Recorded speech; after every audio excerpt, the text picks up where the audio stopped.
97.5.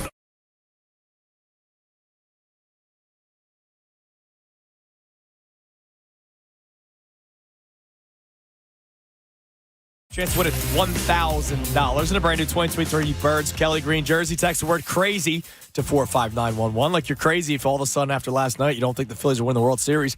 Crazy, C-R-A-Z-Y to 45911, the Fanatic app, or 975thefanatic.com.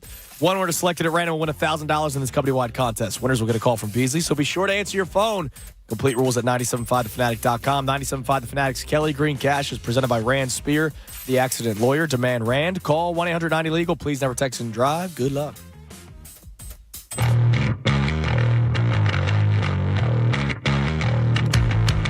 Well, good Friday morning, Philadelphia. I'm Andrew Salchunas. It's the Midday Show, 97.5 The Fanatic. And, yep, Phils lost yesterday. Phils lose Game 3 in Arizona, 2-1. It was just a quick game for the first 6 innings. Flew by. They couldn't do anything offensively. You know, Brandon fought. I made fun of him yesterday. Good for him. I pay my respect to him. He did a great job yesterday. Ranger Suarez was spectacular, and the Phils came up short, and they lost 2-1. Now, I know a lot of you turn on sports radio, you know, especially these days, for hot takes, right, for some reason. I'm sorry. I'm going to apologize right off the bat. No takes for me today. Like, I'm going to talk about things that happened in the game yesterday, and I'm going to talk about how there were some situations that I did not agree with. There were some things that were ugly. We could talk about Alec Boehm. We could talk about the lineup. We could talk about Ryan Kirkring. We could talk about a million things from that game yesterday. But I'm not coming on here and saying, I'm worried. The Phillies are now they have to win in 5. What if it comes back to Philadelphia? I'm not doing that today, okay? I'm not saying that this guy's the worst manager of all time. I'm not saying that this guy should be benched. I'm not saying any of that stuff, okay? I'm still supremely confident. Phil's in 5. There were things I didn't like yesterday, but I believe the Phils still win this series in 5. I don't think it comes back to Philadelphia, just like I said after Game 2. And I still think they get to and win the World Series. I'm not going to let one game in which it's after they win 10-0. And if you follow the Phillies even for a little bit, it's typical of the Phillies to have the big run performance one game and then they come up small the next day. Okay? It's also a playoff series. I said this yesterday. The Diamondbacks, it's men amongst boys. Phillies are the far superior team than the Arizona Diamondbacks, right? It's not even close. But I can't say they stink. They're in the NLCS. So they got a win yesterday. Good for them. And so now it's a 2-1 series. Tonight, Christopher Sanchez versus a bullpen game for the Arizona Diamondbacks. And then Game 5, they'll have one last shot with Zach Gallen on the mound, and maybe he dazzles and forces a Game 6. So what if it does come back to Philadelphia? Do you really think the Phillies are going to lose 2 games in Philly? Absolutely not, okay? So just, I don't want to drop the relax, but I'll tell you to relax because I saw social media yesterday. People were freaking out, we're the jinx and blah, blah, blah, blah. Like, we just did this with the Braves. And the Diamondbacks are not a better team than the Atlanta Braves.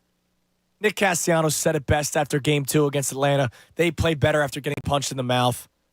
So they got punched in the mouth. Or maybe they got slapped in the face because the Diamondbacks aren't that strong of a team.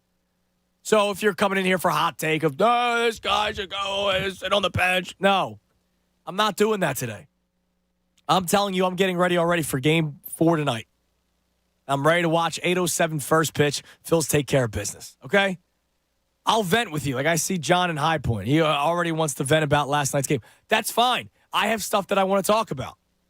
Ray and I are going to get into the Ryan Kirkring conversation because I had something to say about Kirkring the other day and why we haven't seen him in a high-leverage situation yet. And maybe that's why. I don't know. We'll get into all that kind of stuff. But all I know is last night is not something for me to then all of a sudden panic about and, all of a sudden I'm no longer confident in this team. It's ridiculous if you are. It's ridiculous if you actually think that the Phillies are now all of a sudden in trouble and the Diamondbacks have life. They won a game. They need to win 3 more. That's not going to happen. They're not going to take the next 2 in Arizona. Phillies aren't going to go back to Philadelphia down 3-2, needing to win 2 games. If anything, the Phils are up 3-2 coming back to Philly. But I still believe Phils in 5. Are you going to tell me that Zach Wheeler and Aaron Nola aren't going to get you wins if necessary? Hey, come on. Stop that. But we can react to the show or to the game all show long at 610-632-0975. I will be doing that. As we do every single day in the noon hour, we'll start turning our attention to tonight's game. We'll look at Christopher Sanchez, his numbers against the Diamondbacks hitters. We'll build our SGP. We'll get fired up for tonight's game. We'll give you all our thoughts on tonight's game. We'll do all that.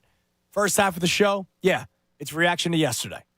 And I'll give you some thoughts coming up. Also, Eagles taking on the Dolphins this weekend, Sunday Night Football.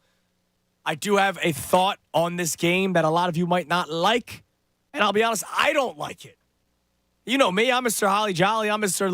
Let's go Eagles, EAGLES, let's go Phils. For the first time, I'm not necessarily confident going into a game. We'll get into that in a second. Ray Dunn, good morning. How are you today? Good morning. I've been better, Okay, why is that? Just not thrilled last night overall. I'm not worried, but I certainly come here today a little frustrated with what I watched. Yeah, it sucks. I mean, they lose 2-1. They had... And I don't know if you want to complain about the approach offensively. I don't know if you want to complain. A good place to start. Yeah. I don't know if you want to complain about the fact that it was just Brandon Pfaadt who had a 5+ ERA going into the playoffs. In the regular season, his first playoff outing, he got shelled by the Brewers, pitched well against the Dodgers.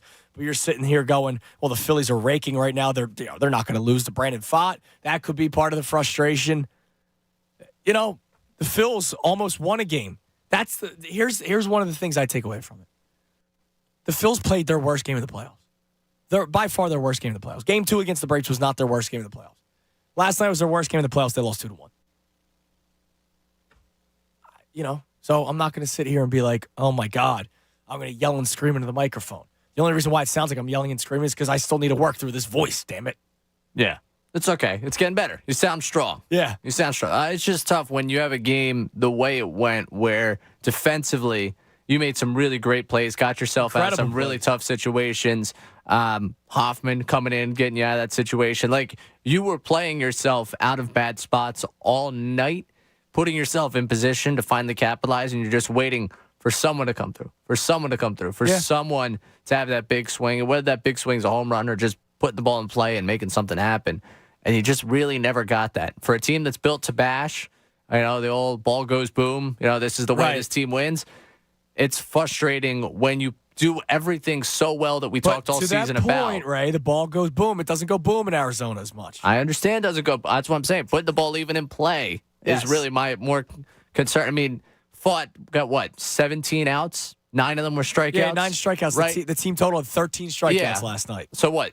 Almost half of your outs were strikeouts. Yeah, that's a tough piece of what you're doing here, especially in that type of ballpark where if you're going for boom or bust, really tough to get the boom. And you're busting a lot in that case. So it's difficult for me to kind of reconcile with some of that from last night just because you did everything well that all season long. I think we were like, oh, this is something that come back to haunt you.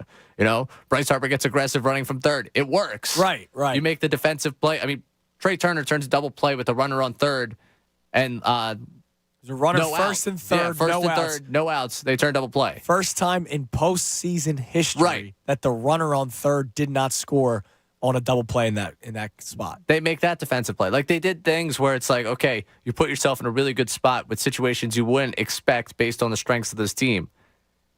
And they only allowed, 2 runs, and they don't win a ball game. It's just frustrating. No, it's frustrating. You know what yesterday's Phillies game was? Last week's Jets game. Yeah. It was last week's Eagles-Jets, where the defense did absolutely everything against a lesser opponent. Because let's face it, even though the Diamondbacks are in the NLCS, and we got to give them that respect, they are a lesser opponent than the Philadelphia Phillies.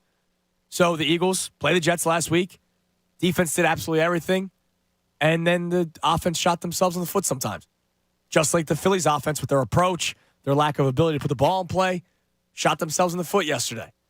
And then just when you think, all right, this is all we needed was was Bryce Harper getting home on the pass ball. All right, Jake Elliott, just make this field goal. We feel good. Jake Elliott missed it, right?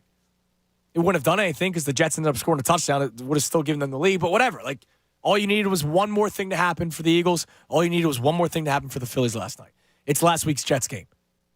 Now, I feel great about the Phillies tonight, and I don't necessarily feel great about the Eagles on Sunday. We'll talk about that coming up next. 610-632-0975. We have 2 open lines. We'll run through a lot of calls today. Nick Sirianni will play his press conference later on in the 11 o'clock hour, but no guests today. So it's your show as we get set for tonight's game, react to last night's game, and also talk Eagles and Dolphins Sunday night football. The Kelly Green jerseys will be out. Can't wait to talk about it all with you today right here, 97.5 The Fanatic. Fanatic Sports Update. Phillies fall in Game 3. I'm Ray Dunn. This update is brought to you by Harris Philadelphia. Harris Philadelphia wants to give you more for your play with 3 times comp dollars on table games. Get to Harris Philly and start earning.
Windows Plus.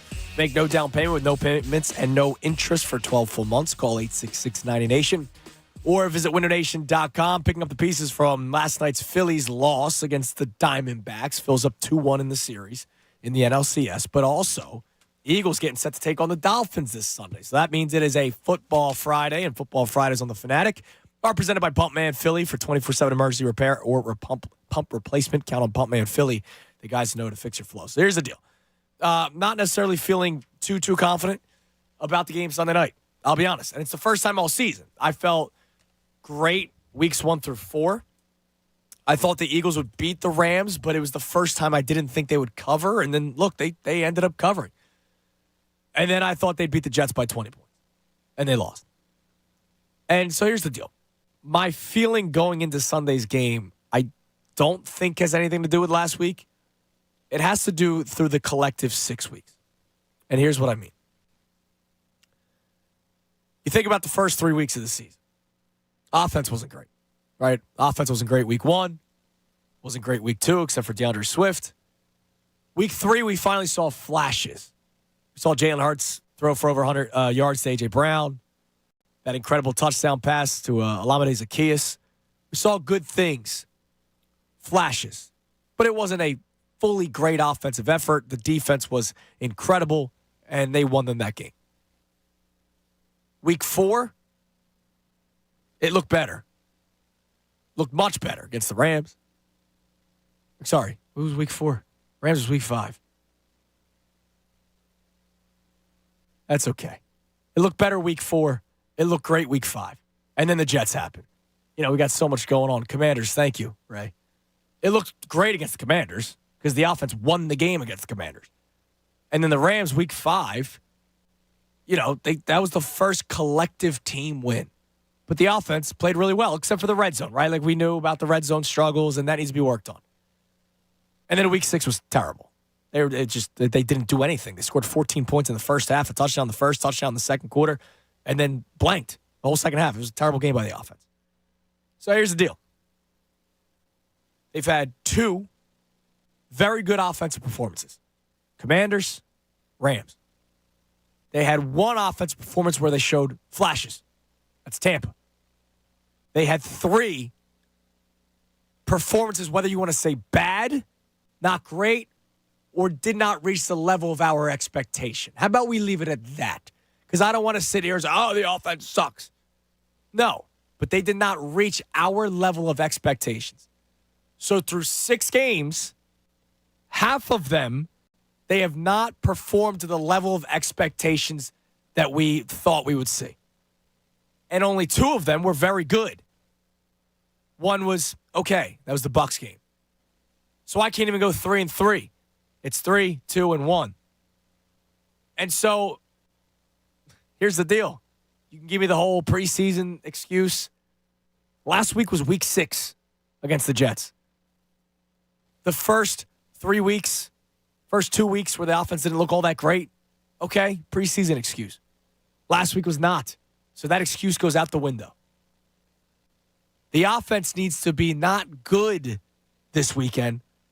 The offense needs to be great. And we have only seen them be great, I guess you could say, in 2 games. Really 1, because against the Rams, you need to finish in the end zone, red zone, in the end zone, especially against a team like Miami. Now, on the flip side, the Miami Dolphins have not really faced a superior defense yet. The only one they face is the Bills, and the Bills beat them. So the Dolphins have a defense that they have to go up against. But also, the defense is kind of banged up right now. Even if there are guys that were injured last week that are playing this week, clearly they're nicked up right now. And they have to keep up with Tyreek Hill, Jalen Waddle, and Tua Tagovailoa throwing the football, who has a lot of confidence right now. Okay? And had a lot of confidence last year before the Dolphins completely mishandled his health. So he has a lot of confidence this year. The offense can't just be good on Sunday. They need to be great, and we have only seen that really 1 time.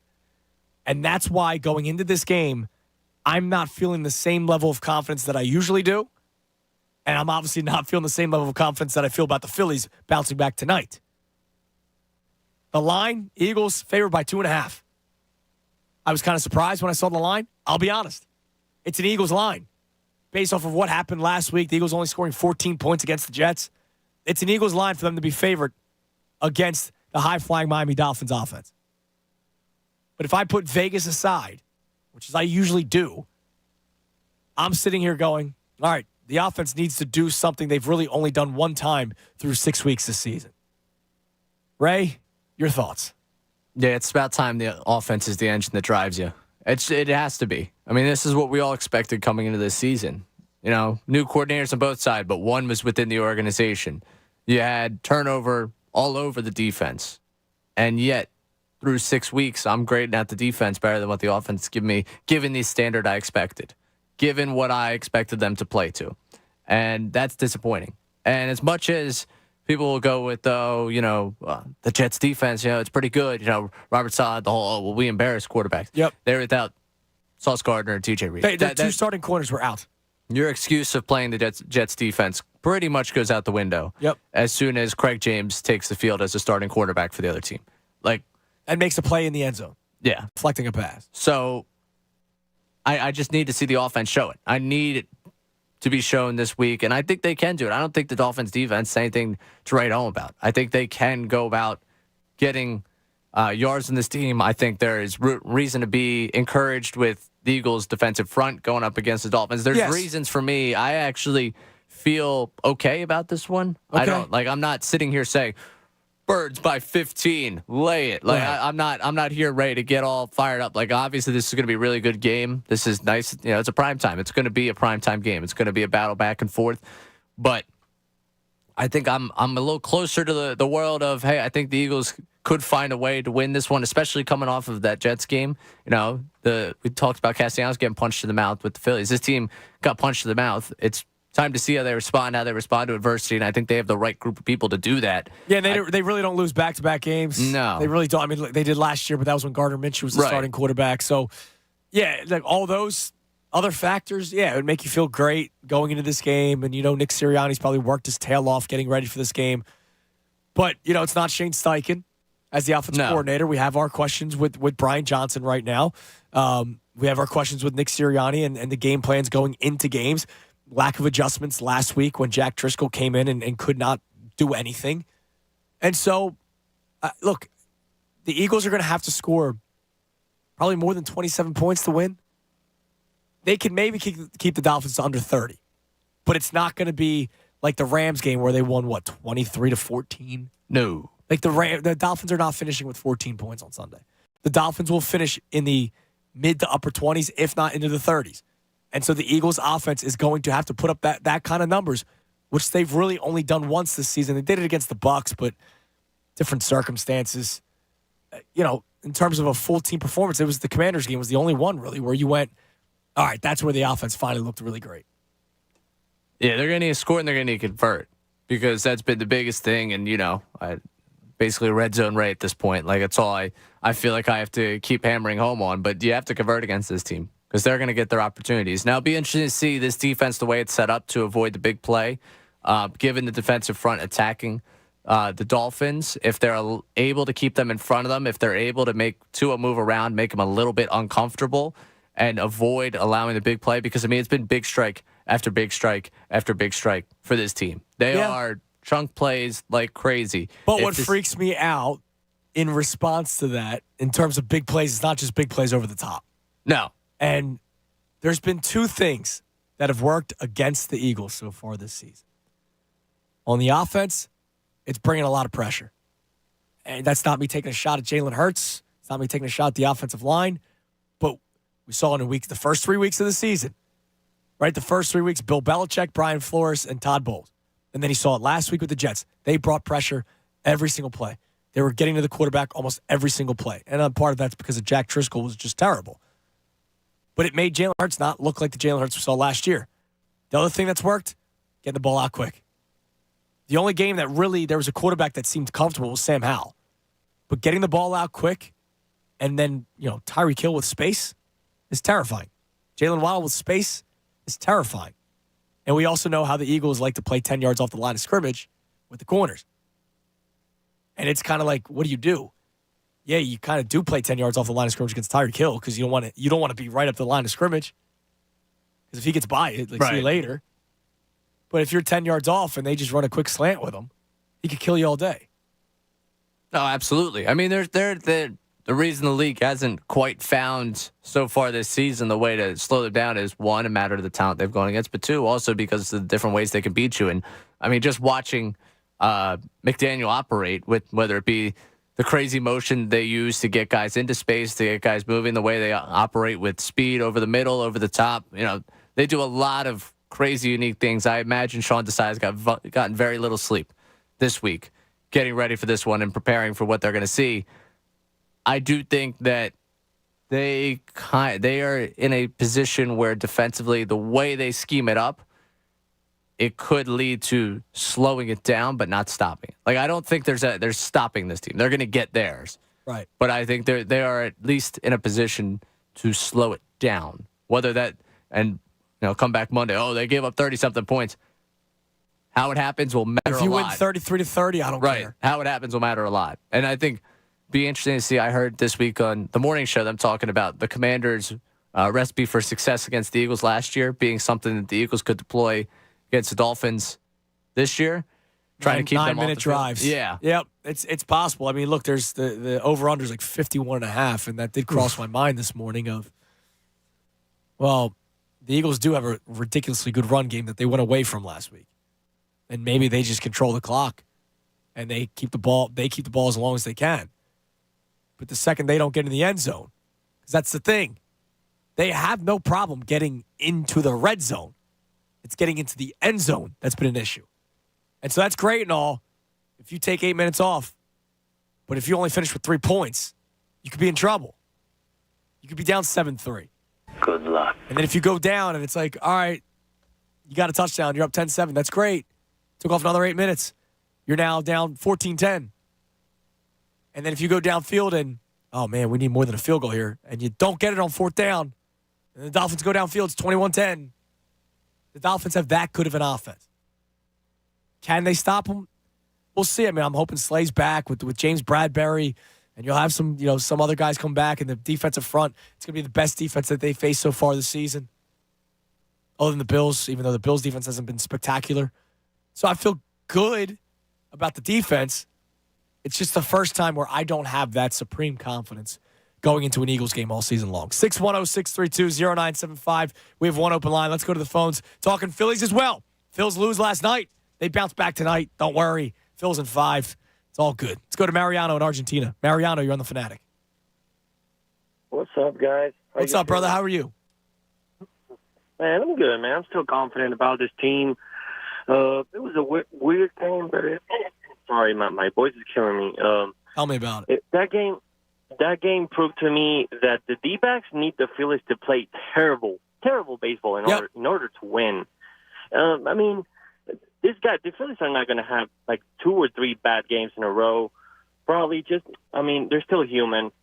They got us so accustomed to see them killing it, not just winning. They were killing their opponents. So it's okay to lose one on the road. But like I said, man, the talent differential is crazy. They're not even close.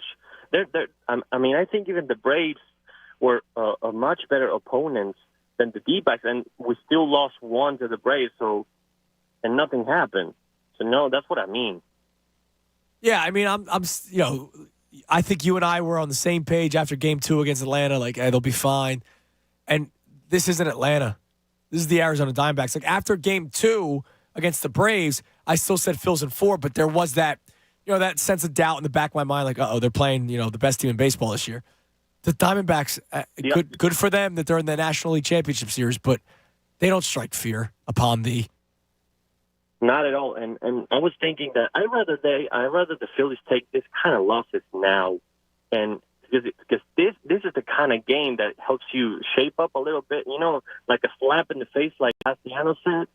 I'd rather them take this kind of loss right now and not in the World Series, because I know we're going to the World Series. So I'd rather have these kind of bad games right now, get them out of the way, this kind of bad moments. I'd rather have them now and learn a lesson from this kind of matches and be more prepared for the World Series. Thanks for taking my call, guys. Yeah, of course, Mariano. I appreciate it as always. And he's right. Because if you take this loss in Game 3 of the World Series, right? Let's say you're up 2-0, same situation. But it's the Houston Astros. And you play poorly against the Houston Astros. You might get tight the next game. Phils know they're the better team in this situation. They know they're the better team in this series. They know they're the better team tonight. And so you might be a little more loose. Now, it doesn't mean you can go out there and try to only win 2-1 tonight. But, you know, I think they know in this situation that they got this. And maybe he's right, getting that loss out of the way in this series as opposed to the World Series. Because once you're in the World Series, it's like, all right, we're playing the other best team in Major League Baseball. And we can't play like that. So he's probably right.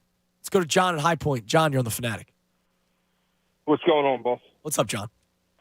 I am aggravated. I'm annoyed. I don't understand how this team can be dominant one game and downright pitiful. The only thing that really kept us in this game was the infield defense. That was it. I don't understand how Stock can have the eye of the tiger 99.9% every at bat, but that last one, I don't remember what bat it was, but he swung at a ball that was basically going towards his feet. Alec Boehm at the end of the game needs to learn that bat, you need to swing that bat to hit the ball. Yeah. I don't understand. And Craig Kimbrell needs to stop with this kung fu pitching thing and actually pitch across over the plate. I don't understand it. This is a David and Goliath situation. The Diamondbacks are a team that you need to pounce on them. You're the tiger in this situation. Pounce on them, destroy them, stop playing with your food, get some rest, and move on to the World Series. Besides that, I had to pull over because I was about to drive the truck through a house. So, oh, well, I don't want you to drive the truck through a house. How's your dog? Is your dog all right? Huh? How's your dog? Oh, that's not my dog. I'm actually I'm actually working right now, and I'm actually yelling behind the customer's house. All right. Well, I was at this game. Well, hopefully that dog is locked up. Sounds angry. I'm sure. Quit playing with your food, end this series, and move on and get some rest. I hear you. I agree, and I think they will, man. They're going to win in 5. I appreciate the call, John. Yeah, I mean, last night was pitiful, right? Like, Bryson Stott, not just his last at-bat, it was his second at-bat. He swung at that 3-2 pitch that was a fastball at his feet. I've never seen anything like it. Other than Javi Baez, right? Like, a 3-2 fastball that was at his feet. He must have not seen it. Maybe he was confused by Fott's arm angle. I don't know. But it wasn't even close. There's no spin on it. There's no nothing. It was just a fastball that was completely misplaced, and he swung at it. It was bad at bat. He hurt them yesterday. Boehm hurt them yesterday because, you know, Bryce Harper did get on base a few times. That strikeout at the end by Boehm, he was gifted a pitch, and then he looked at the next one. It was terrible. He had a bad game yesterday. For the first time, I'm thinking maybe you do drop him. For the first time. It's crossed my mind. And the only reason why I say that is because Bryce Harper's not getting anything anymore. They're not giving him anything to hit. And so if that's the case, you might need to have a bigger bat behind him. Now, I feel good about Boehm still. I'm not saying he stinks and bench him, but maybe now is the time where you swap him and Castellanos. But then again, it's not like Castellanos did anything yesterday. So it's not just a Boehm situation. Yeah, I think it was poor approach across and I mean, this is a lot of outcome bias in terms of the way it went, but I thought it was poor approach just across the board. I didn't think they were seeing the ball well. I didn't think that they were particularly selective about what they were going after. And it just had the feeling of one at-bat compounded on another bad at-bat. And Fought kind of got in that groove. Yeah. And there was nothing done to get him out of that groove. There was nothing that team could do to rattle him or, work any sort of at-bats. And it was disappointing. I think a lot of the guys that you've come to rely on for good at-bats and come to rely on for just, kind of breaking up a pitcher's flow did nothing for you in that one. Nothing. And then, unfortunately, one of the early chances you have is Marsh is on second, and Rojas isn't doing anything really offensively. And I'm not benching Rojas. He's playing a stellar center field. That was an incredible catch that he made in the gap. Unfortunately, did not catch the ball at the wall, but whatever. I mean, that was a tough play. I got to say, they got to get him out there to feel around a little bit with the outfields, because that's now the second time he made the catch, made the incredible catch against the Braves, but you could tell he still was unaware of his bearings at his home ballpark. Yeah. I don't know what they got to do to get him out there to get him feel a little bit more comfortable, but and again, it's tough. It's the first time you're playing in that ballpark. I'm not going to crush the guy. Oh, yeah, set him down, get rid of him. But there has to be a little bit more feel, a little bit more. Hey, this is kind of the dimension of the ballpark. This is the way it works when you're backing up. Just it's tough in that situation. Now they get out of it because Alvarado. Yep. Alvarado's a beast. Yeah. But now one of the guys in the pen was not so great yesterday, Ryan Kerkering. We'll talk about that coming up next. Again, this is a show. I don't have takes. I don't have hot takes. I'm reacting to yesterday because I think the Phils are in 5. There are things about Kerkering and Kimbrel that I need to get into, and I will talk about it. And this is not me saying, sit this guy, don't do this guy, blah, blah, blah, blah, blah. But there are some things yesterday that I watched, and I was like, all right, we need to have a discussion about this. We'll get into that next, and then the Vol after that. And, of course, your calls, 610-632-0975, all right here, 97.5 The Fanatic. Fanatic Sports Update.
97.5, The Fanatic.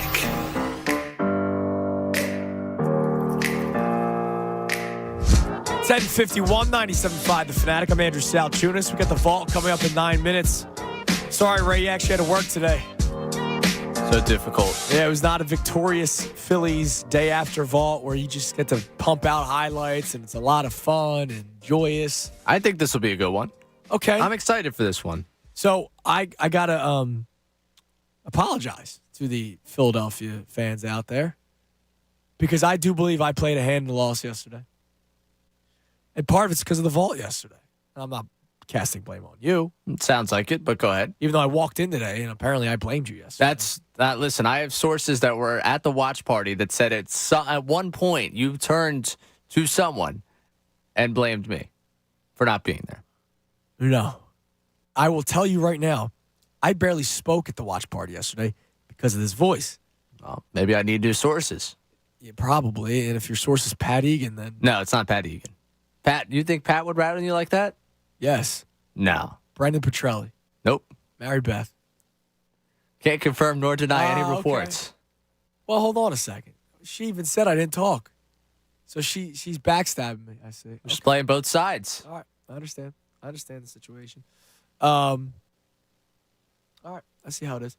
But no, I'm wearing my Bryce Harper powder blue today, which I've worn basically every single playoff game in which they won. Top tomato, I wore a Phillies pullover instead. Yep. They lost.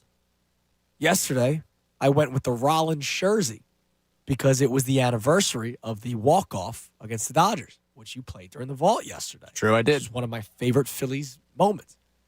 And so I figured out of respect, we had his teammate on, Chris Coast, yesterday. I figured out of respect, I wear the Rollins jersey. And it didn't work, so I'm back to the powder blue today. And this is what I'll be wearing tonight at Jersey's in Glenside for the watch party. I also have to admit my fault with this. For the first time this postseason, I watched the game in my apartment. And I told you to just get a spot. Yeah, where listen. you were at.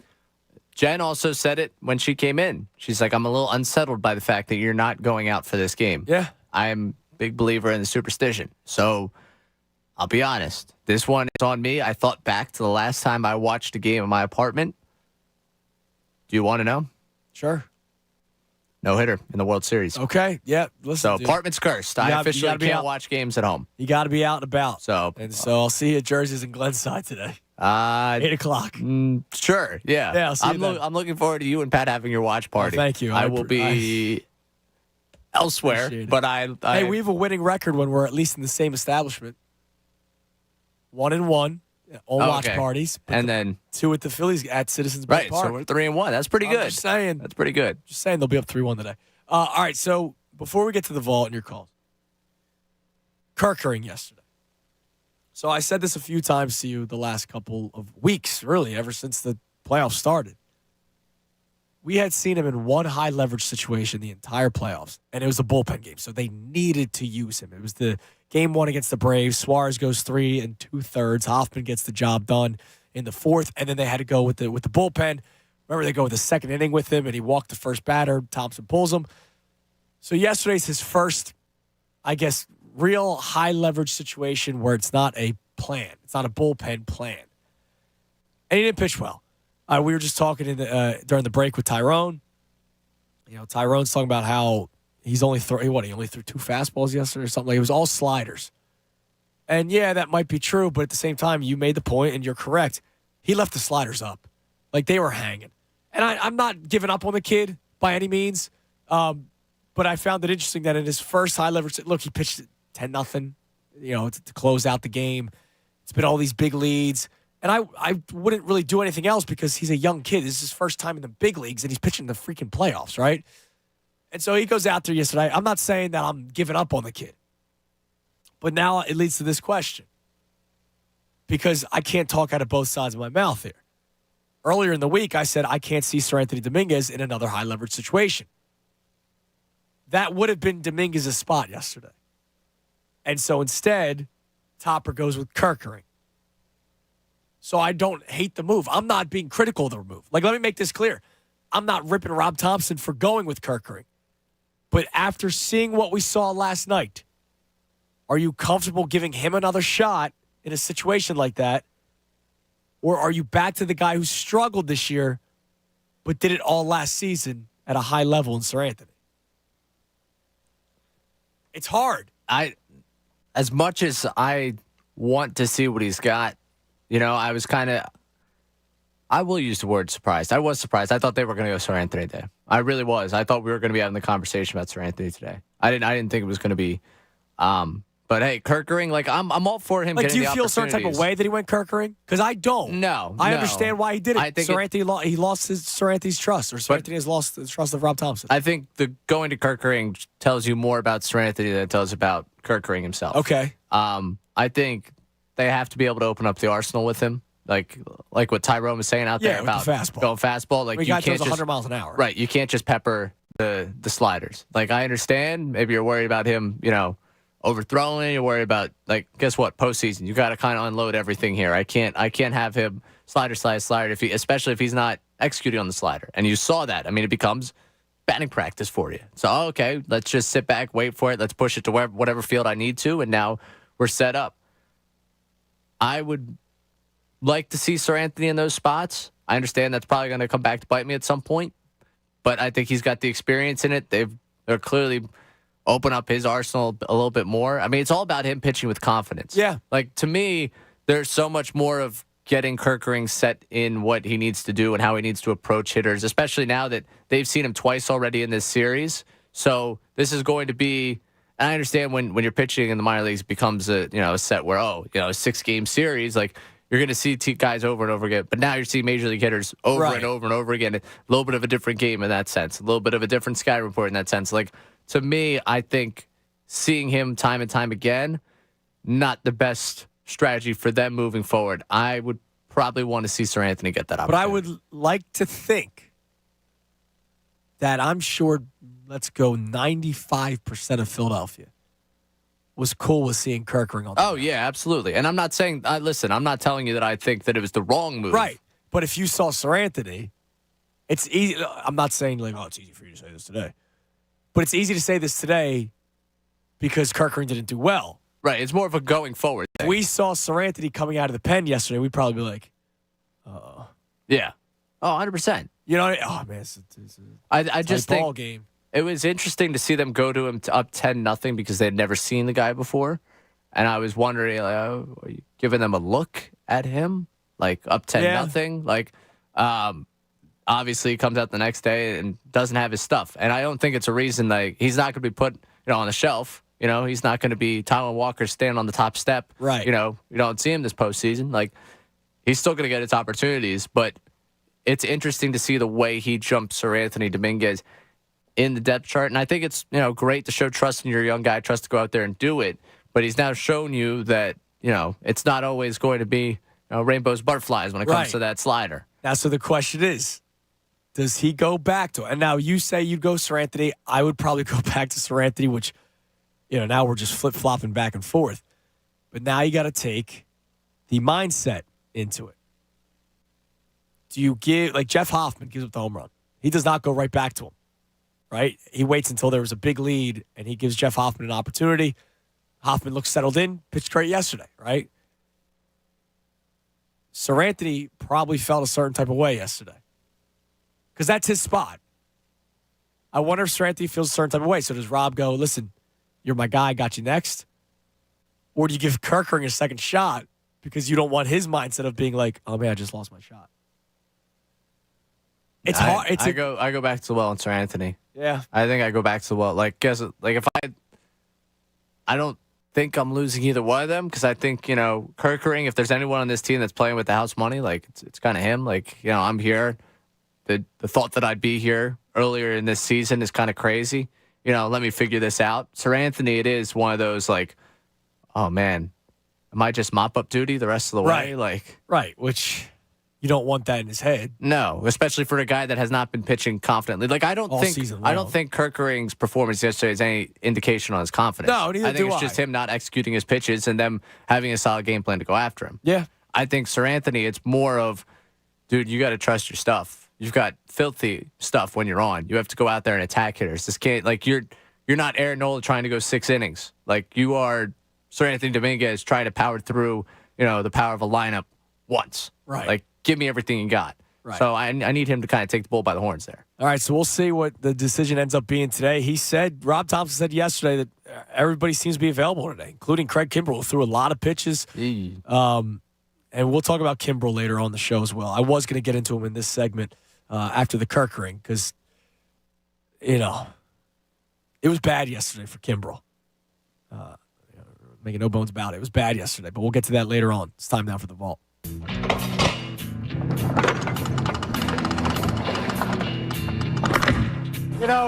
When we began opening this vault nearly 2 hours ago, we had no real idea what we'd find inside. As it turns out, we haven't found very much. Vault presented by Golden Nugget Jewelers, where Philly gets engaged. Ray, what do we have today? All right, so I'm going to take you through an Eagles moment, a Sixers anniversary, and then we will try and work our way back to feeling on the Phillies. I have a feeling people are going to like the anniversary for the Phillies, so I don't think it's too risky to go back to the well after frustration last night. Let's start with an anniversary from yesterday. It was 20 years ago yesterday that Brian Westbrook made something happen up in northern Jersey. Jeff Eagles will kick, and it'll be a directional kick attempt. Bounces at the 21 and picked up by Westbrook. Westbrook on the return. Here comes Westbrook. He's got a lead. Here comes Westbrook. He gets by. Brian Westbrook going all the way. Touchdown, Eagles. No flags now. And the Eagle bench is going wild. And this is all reminiscent of the Dallas Cowboys game in week number 2. Why in the world do you punt that football where it can be returned? You're inside the 50-yard line. Why in the world are you not kicking that ball out of bounds? And you're talking about reminiscent. How about in the Cowboys game where they do kick that kickoff out of bounds? It cost them that game. 85 yards, Troy. We talked about it earlier. Jeff Eagles is third in the NFL, putting the ball inside the 20-yard line. He did that twice in the first half. That time he doesn't even try to put it out of bounds. He tries to pooch punt it, and it gives him an opportunity to return it. Doesn't make sense. That was one of those first, if I go back to my childhood memories of sports, that play was one of my first, Eagles memories that I can think of. Because you think about it, they were in the NFC Championship game the year prior, but I was 9. So, even though I remember a lot of the Iverson-Lakers series, that was the NBA Finals, I still remember stuff, but that was the first regular season moment that I can remember, I could picture the play running down the left sideline. It was an incredible play, and B. West was just a damn hero, man. And Dick Stockton was great on that call. Yes, fantastic on that call. I did not realize until going through the anniversary that happened on my mom's birthday. Oh, how about that? Giants Yesterday fan. was her birthday, Yeah, right? So happy belated birthday. on that one. Sorry to kick you while you're down as a Giants fan, but I didn't realize that happened on your birthday. It's unfortunate. Now, the anniversary from today has to do with the local basketball club. On this date, 1976, the Nets sold Dr. J. About it. They could not afford the entry fee to the league and needed the money. Thus, the 76ers were the beneficiary. Dr. J talking about all that. First preference was to continue to play with the New York Nets. We had been a successful franchise in the ABA, and 2 out of the last 3 years we had won championships. Well, yes, I've stated during the holdout period that had hoped that we would sit down and resolve our differences as late as 4 o'clock. But evidently, over the next 12 hours, a deal was made with the Philadelphia 76ers. And, I approved the deal and decided that, I would become a Philadelphia 76er and hopefully, I'll be able to finish out my basketball playing career here with this team. Interesting. So he didn't want to come here to begin with. No, I'm kidding. I'm not going to do that. He wanted to finish out with the Sixers. Dr. J's a legend, the whole Embiid and Dr. J thing that we've been doing on the air. Yeah. Just show Embiid a little bit of respect, and everything's forgiven. Now then again, does Embiid deserve the respect from Dr. J at this point? That's another question to have for another day. We're not going to have that conversation on a football Friday before Eagles-Dolphins and the day after Game 3 and lead up to Game 4. We'll see you in January, February, whenever we get to that conversation. Now, the fans that got their first taste of Dr. J, because it's over this weekend, he gets the deal goes down the 20th. The 21st is when that press conference happens that you just heard. 22nd is the first time that the Philadelphia fans get to see him in action. This was a smattering. This is an NBC report. A smattering of fans and all their different opinions on watching him play for the first time as a 76er. Doctor's bad. Doctor is cold-blooded. He worked a cold-blooded operation. Well, he's worth $6 million. I thought it was very good. I wish that Coach Gene Shue would put him in a little earlier in the game. Oh, he's mean. Definitely great. Greatest player I've seen in a long time. I think he's a very good ball player and very exciting and very good. And love him awful lot. I think it's going to be, they're going to get a lot better in a very short period of time. And the Sixers, they got so much talent, they got to win it on talent alone. Gene Shue's going to do the job. Gene Shue's going to do the job. Right. Cold-blooded. I love that. That was my favorite one. He's cold-blooded, man. That's cool. That's cool audio to hear. It's as if we had a John Clark, man on the street. Yes.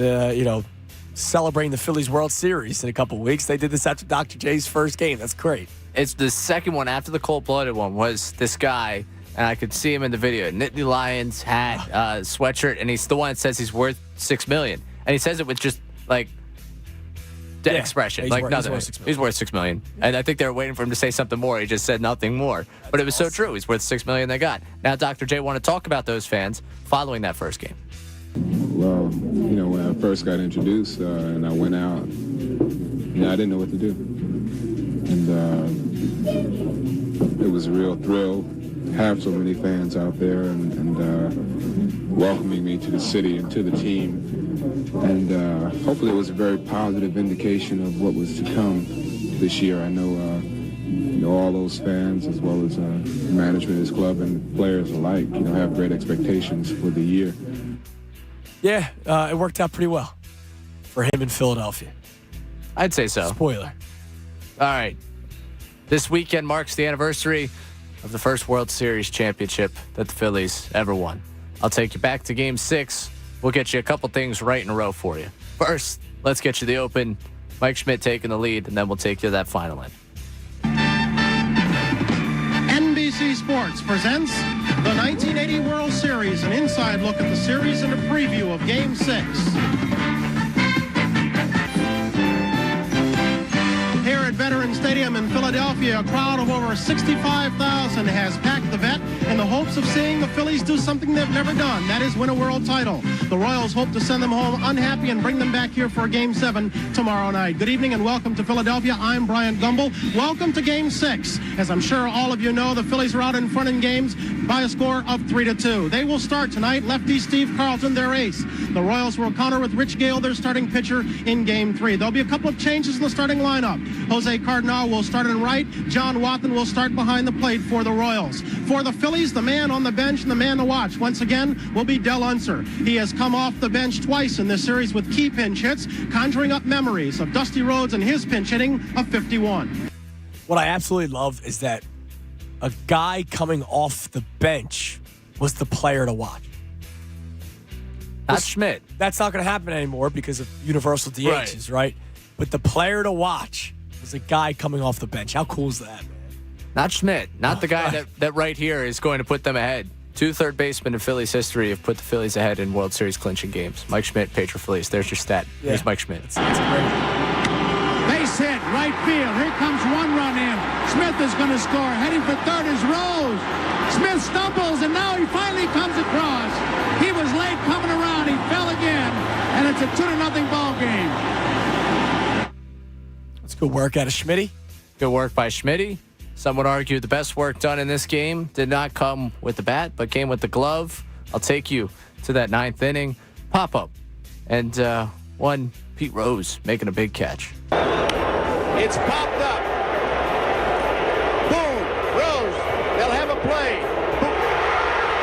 Boone dropped it, and Rose caught it.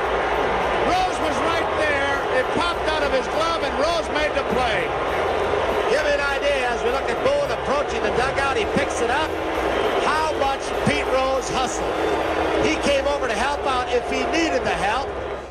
Now, I still remember, like, one of the cool things of that highlight is Rose just bouncing the ball off the turf. That's the coolest thing. Like, it's Ranger cool.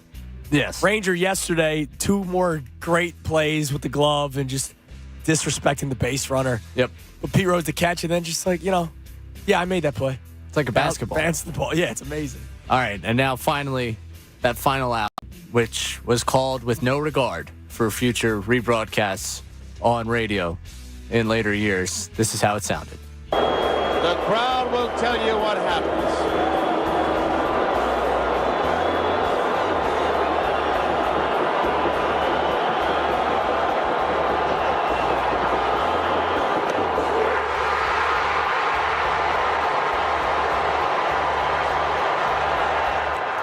Yeah, I remember back during COVID, and I did the playbacks, which was basically, That's right. It was the creation of the vault, but it was full game highlights and whatnot. And we did that game. And what we did was, for the Eagles Super Bowl, the 2008 World Series, and the 1980 World Series, we played highlights from every game of every playoff series leading up to the final. Like, we did a full week thing. Like, all right, this is the Eagles week. Yep, So we did I remember. the final week of the regular season, Wentz injury before that, all that kind of stuff, right? And I remember doing that World Series and then having to say on the air, and I apologize, but to wrap up this week's playbacks, this is how it sounded. Because it was just, I get what he's doing. Like, I'll let, TV broadcasters let the sights and sounds, whereas radio, you have to talk more. But just to say, the crowd will let you know what happens. And that's it. Like, you can't replay that. Yeah, man, you gotta give me a little more. I'll be honest. You gotta give me a little more. Like, I can't play that coming back from break or anything like that. You know what I mean? Like, if Mike Schmidt was coming up next, I couldn't have you play that play. No. Because then I would have to explain to the audience what the hell that was. The crowd will tell you what happens next. It's just Phil's won. That's all that matters. That's right. So right. There you go. Good vibes going into the weekend. It's the anniversary. Thank you. The 1980 team winning the World Series. Thank you, Ray. That's the Vault presented by Golden Nugget Jewelers, where Philly gets engaged. Nick Sirianni's press conference. We'll play that coming up at 11:30. Before that, I'll get to all your calls. I see a couple people that have been hanging on for a little bit. I apologize, and I appreciate you for being patient. Phillies bounce back tonight. Eagles, Dolphins on Sunday. The first game that I'm actually not feeling great about. And I'll explain again later on why right here on 97.5 The Fanatic. Now, snap in action this NFL season with FanDuel in partnership with the Valley Forge, America's #1 sports book. Right now, new customers get $200 in bonus bets guaranteed when you place a $5 bet. That's $200 in bonus bets, win or lose.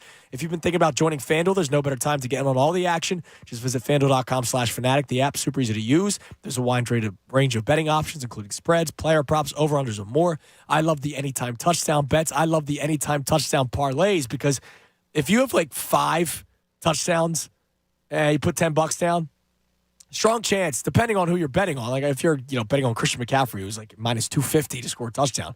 But if you're betting on guys that are even money or plus 150 or around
it's okay to, not saying you guys, but it's okay to, critique our main guys and break down the game. But the amount of panic that I'm seeing from some people is insane. Yeah, it's crazy, right? Like, we just went through this with the Braves. We're doing this now with the D-backs, who are not as good as the Braves.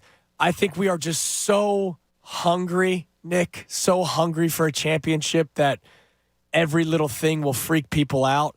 But, man, I'm with you. Like, I'm going to point out things that I don't like. I'm going to point out things that I think, I wish this way it went this way instead of that way. But, man, like, the series isn't over. Like, they're up 2-1, and if they have to come back to Philadelphia, so be it. They're not losing. Right, and it's understandable, of course, to have those expectations, especially since where they were last year. But we just got to, like you said, you don't want to drop the word too much, but we just got to relax. We saw what they do against Atlanta. We thought, Atlanta just came back and, now we're shaking. No, just let it happen. We got the advantage of the bullpen game, and I see the Phillies in 5. I do too, Nick. And look, I'll even say this. If the Phillies lose tonight, God forbid, I'm still saying the Phillies win the series. Now, I will allow people, well, not that I'm not allowing people to be concerned now, but I would understand why more people would be concerned, because all of a sudden it's 2-2 and it's one more game in Arizona. But I just feel so good that they bounced back tonight that I'm not even letting that go into my head.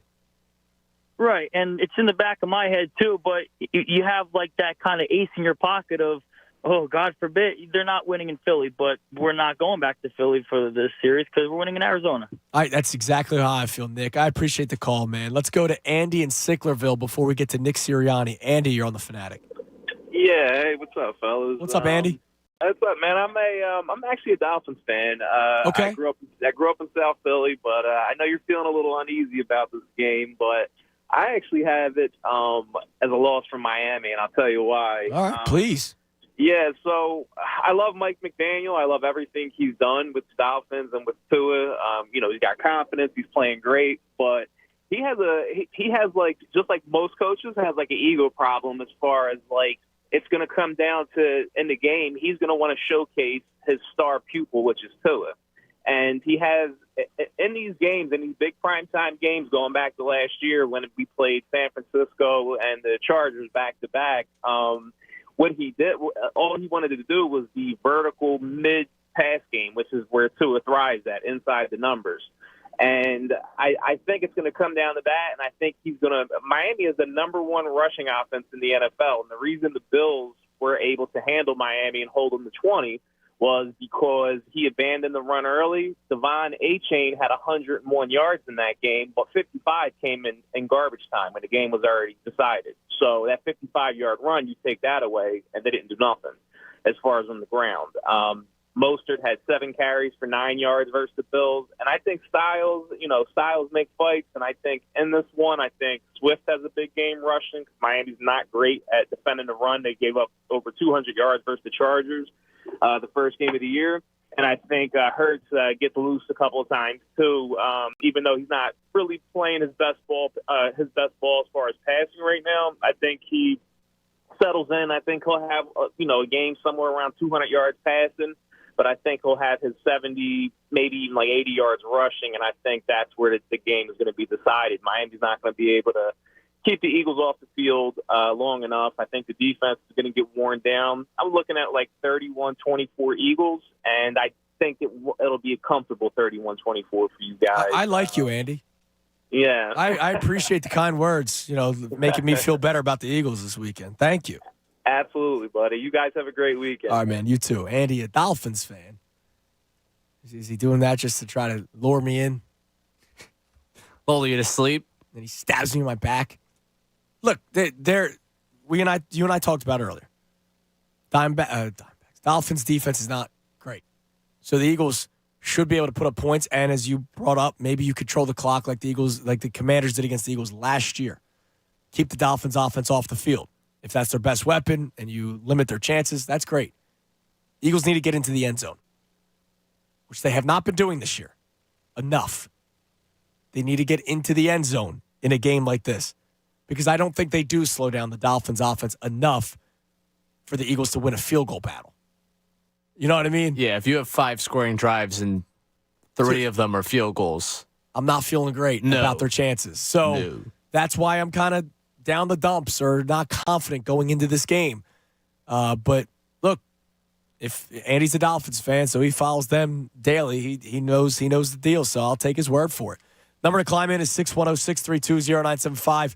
Looking ahead to Sunday's game against the Dolphins, but also reacting to last night's Phillies game and also tonight's game. And I think the Phillies bounce back and they take a 3-1 series lead. It's a Football Friday. Football Fridays on the Fanatic, presented by Pumpman Philly for 24/7 emergency repair or pump replacement.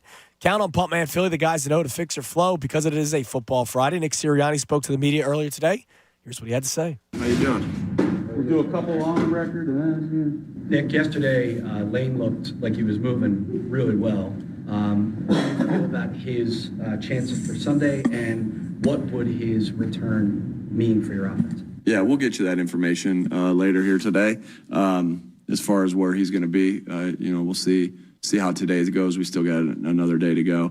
Like I said, wouldn't count Lane Johnson out. And as far as Lane, being in the lineup, he's one of the best players in the NFL. And so when he's in the lineup, no doubt are we a better football team because of who he is as a football player, who he is as a captain, who he is as a person. If he's able to go, that'll be a big boost for our offense. How careful do you have to be with somebody like Julio, who hasn't been here, when you think about potentially elevating him, or even Josiah, he's been in Pittsburgh, had the hamstring. How do you weigh that? I think Josiah's situation's a little bit different than Julio's, because Josiah's been on a team. Josiah seems to be healthy right now, and which is a big positive for us. As Julio, you're going to be tempted to want to put him in, because he's a phenomenal player. It's done a lot in this league, but we're going to have to make sure that we're not putting him in danger, doing what we need to do to help us win the game, and doing what he needs to do to help us win the game, but also being smart with his rep count because of the elevated risk of injury if you put him in for too much. He's looked good. Yeah, he's looked good. So exciting when he's out there, and so yeah, we're excited to have him. As far as the schedule, what was the reason for the walkthrough on Wednesday? Every week you're looking at different things, and there's so many different different factors that play into it. We had just played 2 turf games in a row. That was what went into the decision this week, as the guys' legs from 2 turf games. We also understand that we get really good work and extra plays in our walkthrough than you would normally get, because you got more time in a walk. You can run more plays. You can do more. So, and our guys really, when we went to some walkthroughs last year, more towards the end of the season, we did it some in the beginning of the season. We felt like we really handled that well and played some of our best football at that time. The guys were so locked in mentally and fresh on Sunday. So, and that was an opportunity for you guys not to have to come to practice on Wednesday. How did Jalen Carter handle his setback? And as a rookie, did you feel the need to kind of maybe just like check out, see how he's doing? Yeah. Anybody that's going through an injury, I'm always going to check in on and see how they're doing. I think he's done a nice job of being in there and getting the extra work done with the trainers to make sure that he's ready to go. Again, we'll see where he is at the end of the day today. But I felt like I felt like he handled it well, and so that's being able to play through pain, which he can. He's extremely tough, and then doing the things you're supposed to do to make sure your body's ready to go. And I felt like he did that, and he's been in positive spirits. He wanted to play. He's a competitor. He's wanted to play. He wanted to play last week, but we got to do what's best for his body. Because all our guys are going to want to play, sometimes when they can't. Nick, this is the number 1 motion team in the NFL versus the number 32 motion. Oh, it's going to be a good matchup. but it's 1 and 2, but the 1 and 2 offenses, right? Yeah. Yards. Yeah. So can you give us like the 101 version of, what is different about these respective offenses that, puts them on those sort of divergent courses? Yeah, that's a good question. I think they do a phenomenal job with motion and different things of what they do with hiding things, getting guys free. That's what, that Mike's done, and that's the system he's been in. And again, I think what I really have a lot of respect for Mike is that, he's running a lot of different things than systems that he's been in the past, right? Because he's adapted to who his players are. And so, he uses different things with motions for different reasons. I'm guessing as I watch, but I'm taking educated guesses as I watch. And we do less of that, right? And so, but it's like anything, I have a philosophy of the way I think things are supposed to look, right? But it always starts with the players, right? But what I mean by that is there's a lot of different ways to do things, right? Are you convicted in what you do, right? Do you coach the heck out of it to help the players succeed? And so, I say this in our staff meetings all the time. I get that there's a lot of ways to do it. This is how we're going to do it. And let's be all in on this. And Mike does it a certain way with his offense, and they're all in on that. And so I think that's just a good example for everybody is that, this can go from game management to the way you run practice to the way you travel or anything. There's multiple ways to do things. It's about doing them with attention to detail. It's about doing them the right way. It's about being all in on the way you're doing it, and many different things can succeed, especially when you got good players like they have, and we got good players like we have. All right, thanks. Cameras down. All right, there he is, head coach Nick Sirianni on his Friday media availability. There's something that he said that kind of made me outraged. It wasn't about him.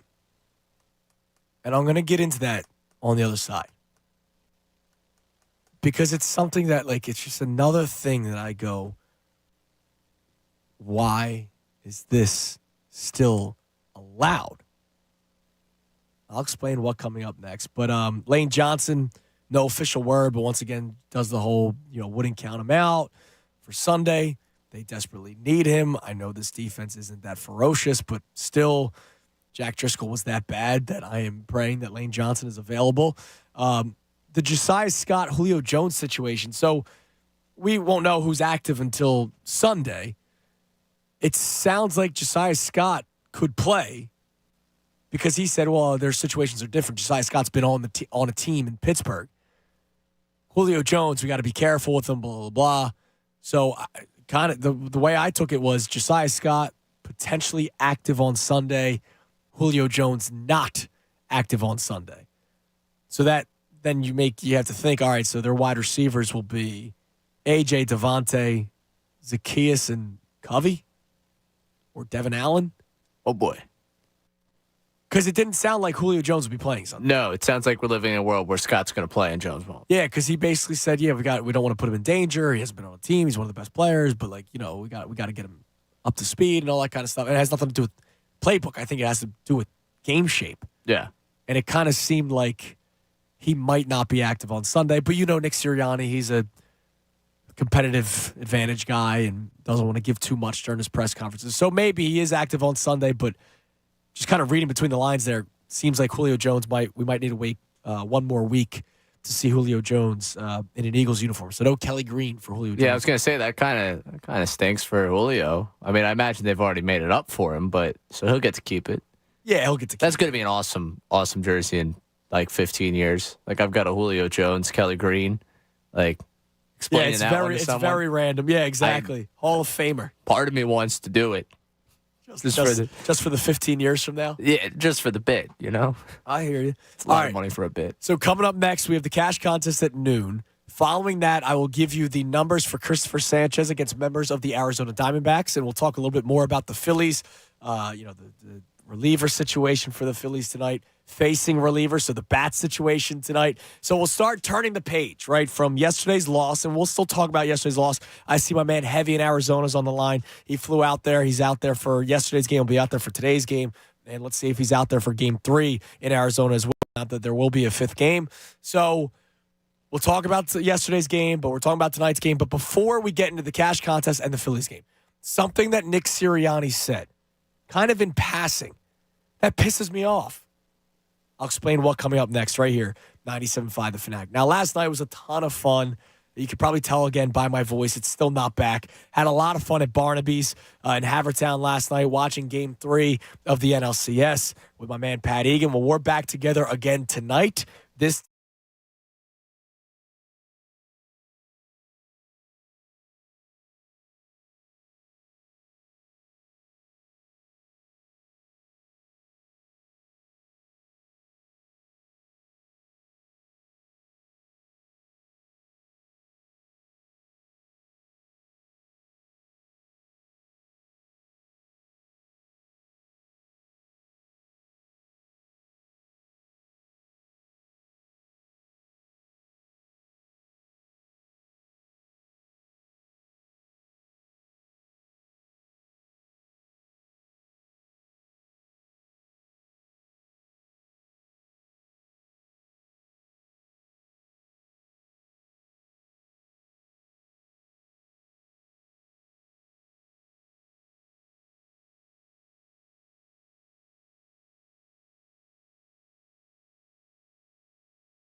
The Fanatic presented by Pump Man Philly for 24/7 emergency repair or pump replacement. Count on Pump Man Philly, the guys to know to fix your flow. We got the cash contest coming up in about 8 minutes at noon. I'll get to some of your calls as we react to last night's Phillies loss. But, hey, don't worry. I feel good. I feel good. They'll bounce back tonight. All right, they'll be up 3-1. For everybody that's freaking out, go ahead. It's fine. Vent to me. I'm okay with it. You can vent to me. But I'm telling you right now, as disappointed as I was in last night's game, it's not going to change my opinion. Phil's in 5. I said that at the beginning of the series. I got chesty yesterday, admittedly, and said that they were going to lose to, or they weren't going to lose to a guy named Fott, and they'd be up 3-0, and then the bullpen game that they would have attacked yesterday, because Fott was only going to pitch 3 or 4 innings. I was wrong. It's okay. Phil's in 5. We go back to it. All roads back to Phil's in 5, just like it was Phil's in 4 against the Braves, just like it was Phil's in 2 against the Marlins. And I'll make the World Series prediction when it comes to it, but they are winning the World Series. I'm so confident in this team. But if you want to vent, feel free, 610-632-0975. We'll get into more about tonight's game coming up around 12, right after the cash contest. But something I want to get into. I teased this going into the break. And, I'm a very well-prepared man when I do these shows, but sometimes something happens, and it kind of changes my direction. So, Ray, you don't even know where I'm going at with this. I think I've got a pretty good idea. You have an idea? All right. Then I will let you try to guess.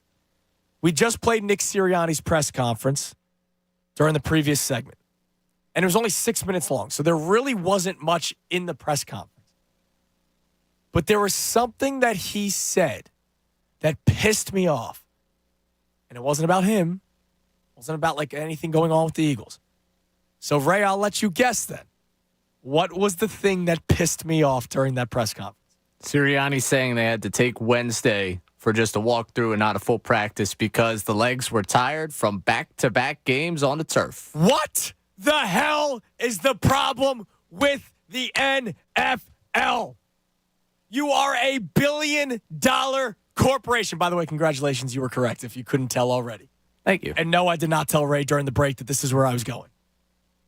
You mean to tell me that Nick Sirianni, and I don't care, it's not like, oh, you had to change the practice schedule because of it. No, but seriously, you played back-to-back weeks on turf fields, and that made you do a walkthrough on Wednesday to give the guys extra rest for their legs? And you mean to tell me that this isn't a problem? Garrett Wilson plays for the Jets. Garrett Wilson complained about the field after the game. The former rookie of the year, offensive rookie of the year from last year, a guy that you could potentially market, is complaining about his home field. The head coach of the Philadelphia Eagles had to change their typical practice schedule because of the rest that kind of went into it, because they played in back-to-back weeks on turf fields. You hear nothing but negative responses when it comes to the turf field. Lane Johnson has been open and honest about the turf field over and over and over again and how terrible it is for you. Top players across the NFL complain about it. Week in and week out, players leave games due to non-contact injuries because of the turf field. They are doing whatever they can to market the New York Jets this year. Why? Because of Aaron Rodgers. What happened in his very first game? I mean, it's embarrassing at this point. And Ray and I talked about this back during the summer, that the NFL is foolproof. No matter what happens in the NFL, we're not going to stop watching. Every single year they make a rule change, we complain about it. Oh, my God, you're letting quarterbacks, fingernails are touching their helmets, and you're throwing a 15-yard penalty. Yeah, I bitched about it. But what am I doing? I'm watching every single Thursday night, Sunday, from 1 o'clock till nighttime, Monday night doubleheaders, Black Friday this year, Saturday toward the end of the regular season when college football's done. I watch every single week. But please, not for the love of me, for the love of the players that we come and watch every single Sunday, can you get rid of the turf fields? Oh, my God, it's an embarrassment that the head coach of the Eagles has to change the practice schedule due to the back-to-back weeks on turf fields. And that pissed me off, Ray. I'm sorry. So I saw your face as he said it. All right, and so it that gave tipped you everything off a away. little bit. Yeah. Because, look, all I want to talk about is Eagles-Dolphins tonight, Sunday night. I want to talk Kelly Green. I want to talk about, hey, I'm concerned about the Eagles, but maybe you can make me feel better. We had a Dolphins fan call in already telling me that the Eagles are going to win. That's great. All I want to talk about is Eagles-Dolphins. I have a conversation about Jalen Hurts that we're going to get to later on today, about what he needs to do Sunday to make you feel better about things moving forward. We're going to be talking about the Phillies bullpen and who we're comfortable with and who we're not comfortable with. All I want to talk about is sports. But I have to talk about a turf field right now because the head coach said that. But yeah, you're right. The second that happened, I picked my head up like, what? Is this real? And this is not something going away because there was something in The Athletic this week that the NFL owners say the grass versus turf debate is not as clear as NFLPA claims. And I'll be honest with you. I said it to you, I think, a week ago. Maybe we were talking about the turf at one point. We were getting ready for MetLife. It's not changing because they're going to end up just continuing. Well, you know, what it costs to maintain, they're going to find a way. Look at all the money I put into the turf field. Right. And you want me to now lose that and pay money for, to keep up with the grass? I'll mow it for you. I mow my grass once a week. I will take care of your yard. I will put in a sprinkler system for you. It's like, what are you talking? You're a $1 billion organization. You know, right now, who's one of the ones leading the charge against it? Who? Cowboys. They don't think they can have quality natural grass in their stadium. It's very difficult to make it work. Well, I'm sorry, Jerry, that you built a freaking, basically what will be us on Mars in a couple of decades. That's what you built in Texas. That's not my fault. This is directly from Stephen Jones. It's a little more injuries on turf by a minuscule. There may be a couple more injuries that we do study our turf and what we're doing there, and I think they get better every year. I know the league helps fund the research on this and how we can make these fields better. But it's not just in-game, okay? Listen to what Nick Sirianni said. We had to do a walkthrough on Wednesday to give our guys extra rest on their legs because they are sore. So this weekend, they're playing on natural grass at Lincoln Financial Field. What if they didn't do the walkthrough on Wednesday? They did a normal practice. And then on Sunday, what probably wouldn't be a typical injury becomes an injury because their legs are still messed up from the previous 2 weeks. I mean, we've heard horror stories about playing on the vet. And I get it's different. They were playing on top of concrete, right? Basically green-colored concrete. So a little bit worse than today's AstroTurf, which is, I'm sure, much better. But still, every single week we hear some sort of story about how a player had something twisted differently than it should. I mean, that play that Garrett Wilson got hurt on, and he ended up coming back into the game but then limped off like 6 different more times. All he was doing was trying to cut, and his leg gave out. And whoever was guarding him, I think it was James Bradbury at the time because Slay obviously didn't play last week.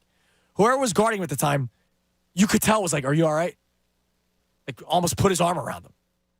I just don't get it. And I know I'm basically screaming at a brick wall at this point because nothing's going to change. But that's an embarrassment for the NFL if the head coach of a team during his Friday press conference, which Friday press conferences are basically meaningless, especially in Nick Sirianni's world because he won't tell you about who's going to be healthy and who's not. It was a 6-minute long press conference. It's basically meaningless. But now I'm going to make something of it because he had to talk about how they needed to take an extra day to not go too hard at practice because of playing on turf the previous 2 weeks. That's an embarrassment. And these nickel and dimers who are billionaires should be ashamed of themselves. I'm tired of it, man, but it's never going to go away. So maybe it's like my thoughts on the DH from a few years ago. I just accepted it because I knew it was going to happen at some point. Maybe I should just accept it. But then again, when guys' careers could be potentially on the line or career earnings could be potentially on the line, when you're on at the end of your rookie contract and your knee gives out because you're playing at MetLife. That's terrible. All right. I'll get off my soapbox. It's 12 o'clock. Let's try to win some money. Win $1,000 right now. 97.5 The Fanatic's Kelly Green Cash. It is the Fanatic's Kelly Green Cash. Your chance to win $1,000 in a brand new 2023 Birds Kelly Green jersey. Text the word payment to 45911. Payment, P-A-Y-M-E-N-T to 45911. Or you can enter it on the Fanatic app. or at 975thefanatic.com. One winner selected at random will win $1,000 in this company-wide contest. Winners will get a call from Beasley, so be sure to answer your phone. Complete rules at 975thefanatic.com. 975 The Fanatic's Kelly Green Cash is presented by Rand Spear, the accident lawyer. Demand Rand. Call 1-800-90-LEGAL. Please never text and drive. Good luck. All right. Now I'll talk sports. Even though that is sports related. But, you know. Jeez. Anyways. All right. Phillies tonight. Game 4. I'll get to the phones in a second because my man Heavy, who's out there, will react to Game 3 and talk a little bit about Game 4 tonight. But we got Game 4 tonight. Christopher Sanchez on the mound. Let's start with that. I think all of us are happy that it's Sanchez. I'll be honest, I am a little surprised. I thought it would be Walker Sanchez. And here's the reason why. I don't think you can go Sanchez-Walker. And so Christopher Sanchez gets the start. He's not stretched out enough at this point to go 6 innings. It's probably going to be a 3-inning game like we saw last year with Syndergaard, like we saw last year with Bailey Falter in the playoffs.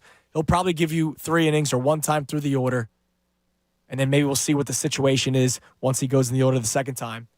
And then it's going to be the bullpen. So it's Christopher Sanchez, and then the next question is it Michael Lorenzen second? Like, I don't know what they end up doing because you used Alvarado for 2 innings yesterday. Kimbrel threw a lot of pitches yesterday.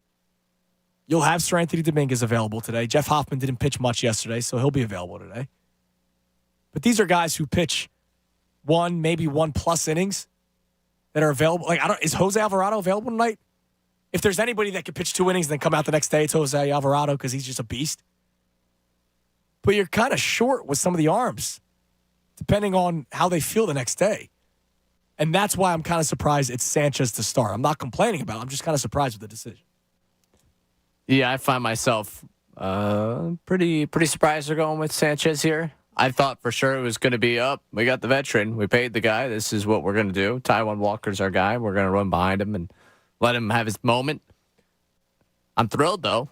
I'm excited to see Sanchez. I am too, but I'm just trying to think of game plan-wise. If I went Walker first and he gives me 2 to 3 innings, and I know that first inning's terrifying. He gives you 2 to 3 innings, and then Sanchez gives you 2 to 3 innings. Okay, you're now in the 4th, 5th, or 6th inning. And now you're going to the horses in the pen. I don't know if Walker can come out in relief. And now it's Lorenzen, who we talk about the concerns with Taijuan Walker. There's a lot of concerns with Lorenzen here, too. Oh, absolutely. And the bigger question of this is what's Walker's place on this roster, if not as a starter? Yeah, so yesterday we talked to, or when the NLCS roster came out, we were talking about who's the odd man out if they do end up bringing Rhys Hoskins up. And originally, I said Jake Cave or Orion Kerkering because we had not seen Kerkering in a high-leverage situation yet. I didn't know if Rob Thompson trusted him in a high-leverage situation except for that Game 1 bullpen game against the Braves. So I thought it could have been Kerkering. I mean, if Walker's not going to pitch at all, then why bother keeping him on? I have no idea.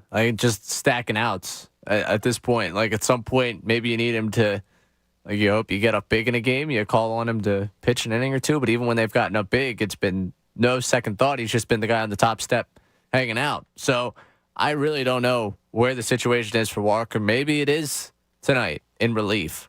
And as much as we don't want to see Walker's second appearance where he doesn't start the game in Major League Baseball, coming in out of the bullpen, I don't want to see it. I don't think this is the space to find out if he can gear it up out of the pen, especially considering given the way they're going to construct their lineup against a left-handed starter. I would imagine you're hoping at best Sanchez gets you 10, 11 outs. Like, he gets you through 3. Get you through one time through the order, and hopefully, like you said, hopefully that's 3 innings plus. Right. That's if he's perfect. Right, that's if he's perfect. Like 10, 11 batters most likely, and then you're turning over because it's going to be the middle of that lineup with Walker, with Gurriel, with Moreno. Like, at that point, is that where you're turning it over to Walker? I don't know. I kind of want to see Lorenzen more than I would want to see Walker coming out in that situation. So if you're going to stack them, you hope you get Sanchez, Lorenzen, get you through 6.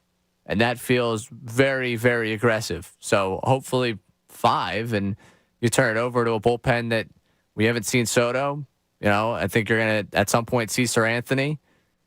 Apparently, Kimbrel's still available. Yeah, he said that last night, Rob Thompson, after the game, and I was like, he threw a lot of pitches yesterday. Yeah. If he's available tonight, there's no way he's going tomorrow. No. And so maybe you go, hey, I got Zach Wheeler on the bump. Maybe that's the mindset. Zach Wheeler, game 5, he's probably going to give me 7 innings. And then I got, Jose Alvarado. I need one other reliever. Right. I need one reliever and Jose Alvarado. So that maybe Jose Alvarado's not available tonight because of that mindset of potentially needing him. Well, good. I want to see some Soto. Yeah, he's been sitting there. I mean, I get the situation hasn't worked out with all the righties in this lineup, but I'd like to see Soto get out there, and because especially I thought Soto was tailor made for a Corbin Carroll at bat, like high heat, forcing him to. And listen, Carroll has shown himself more than capable of battling, so I don't want to take that away from him. But Carroll had not seen a lot of 96 plus fastballs this season. I would love to see against lefties at least. I'd like to see Soto attack in that regard. And if there's a situation to get him, it's the bottom of that order, flipping it over to get to Soto. So at some point, if that comes up, I'm going to be looking for Gregory Soto to get in. Yeah, and I mean, he probably will tonight, especially if you're trying to save Alvarado for game 5. Right. So you're gonna have to rely on him, and especially I don't want Matt Strahm floating 90-mile-an-hour fastballs out there. When I saw him warming up yesterday, when Kimbrel was in trouble, I said we might as well just end the game now. Because that's how I feel, even though he gets out of it. So maybe I shouldn't feel that way, but whatever. You should feel that at some point it's going to happen. Like tonight feels like if you go perfectly scripted out, Sanchez gets you through 3 innings. Let's get that would be perfect. Lovely. Yes. Lorenzen gets you through 2. I think that 6th inning. It's probably Strahm. Yeah. Especially for 2 innings, because he's a guy that, or at least an inning and a third. Right, inning. Yeah, we'll see. It depends where they're at lineup-wise, but I would not be surprised if he is he's bridging the gap maybe, of the maybe piggyback. yesterday's warm-up was almost like his bullpen session. Yeah. To be ready for tonight. The other reason why, going back to the Walker-Sanchez situation, Sanchez has pitched out of the pen before. So, to me, it just makes sense where if I go Walker and he gets me, God willing, 2 1/3, and then Sanchez comes in and gives me 2 2/3, right? He finishes out that 3rd inning, then he pitches you through the 5th. You got 3 innings left. 4 innings left of your bullpen. That's all you need left. Unless it's Sanchez and Lorenzen. Now, I will say this. I just pulled up Taijuan Walker's numbers. I'll give you Sanchez's numbers against the members of the D-backs. I pulled up Taijuan Walker's numbers. He hasn't faced a couple of the guys that are in this lineup. The guys that he's faced, Tommy Pham, 1 for 10 in his career against Taijuan Walker. Evan Longoria, 1 for 4 with a double. Lourdes Gurriel, 0 for 2.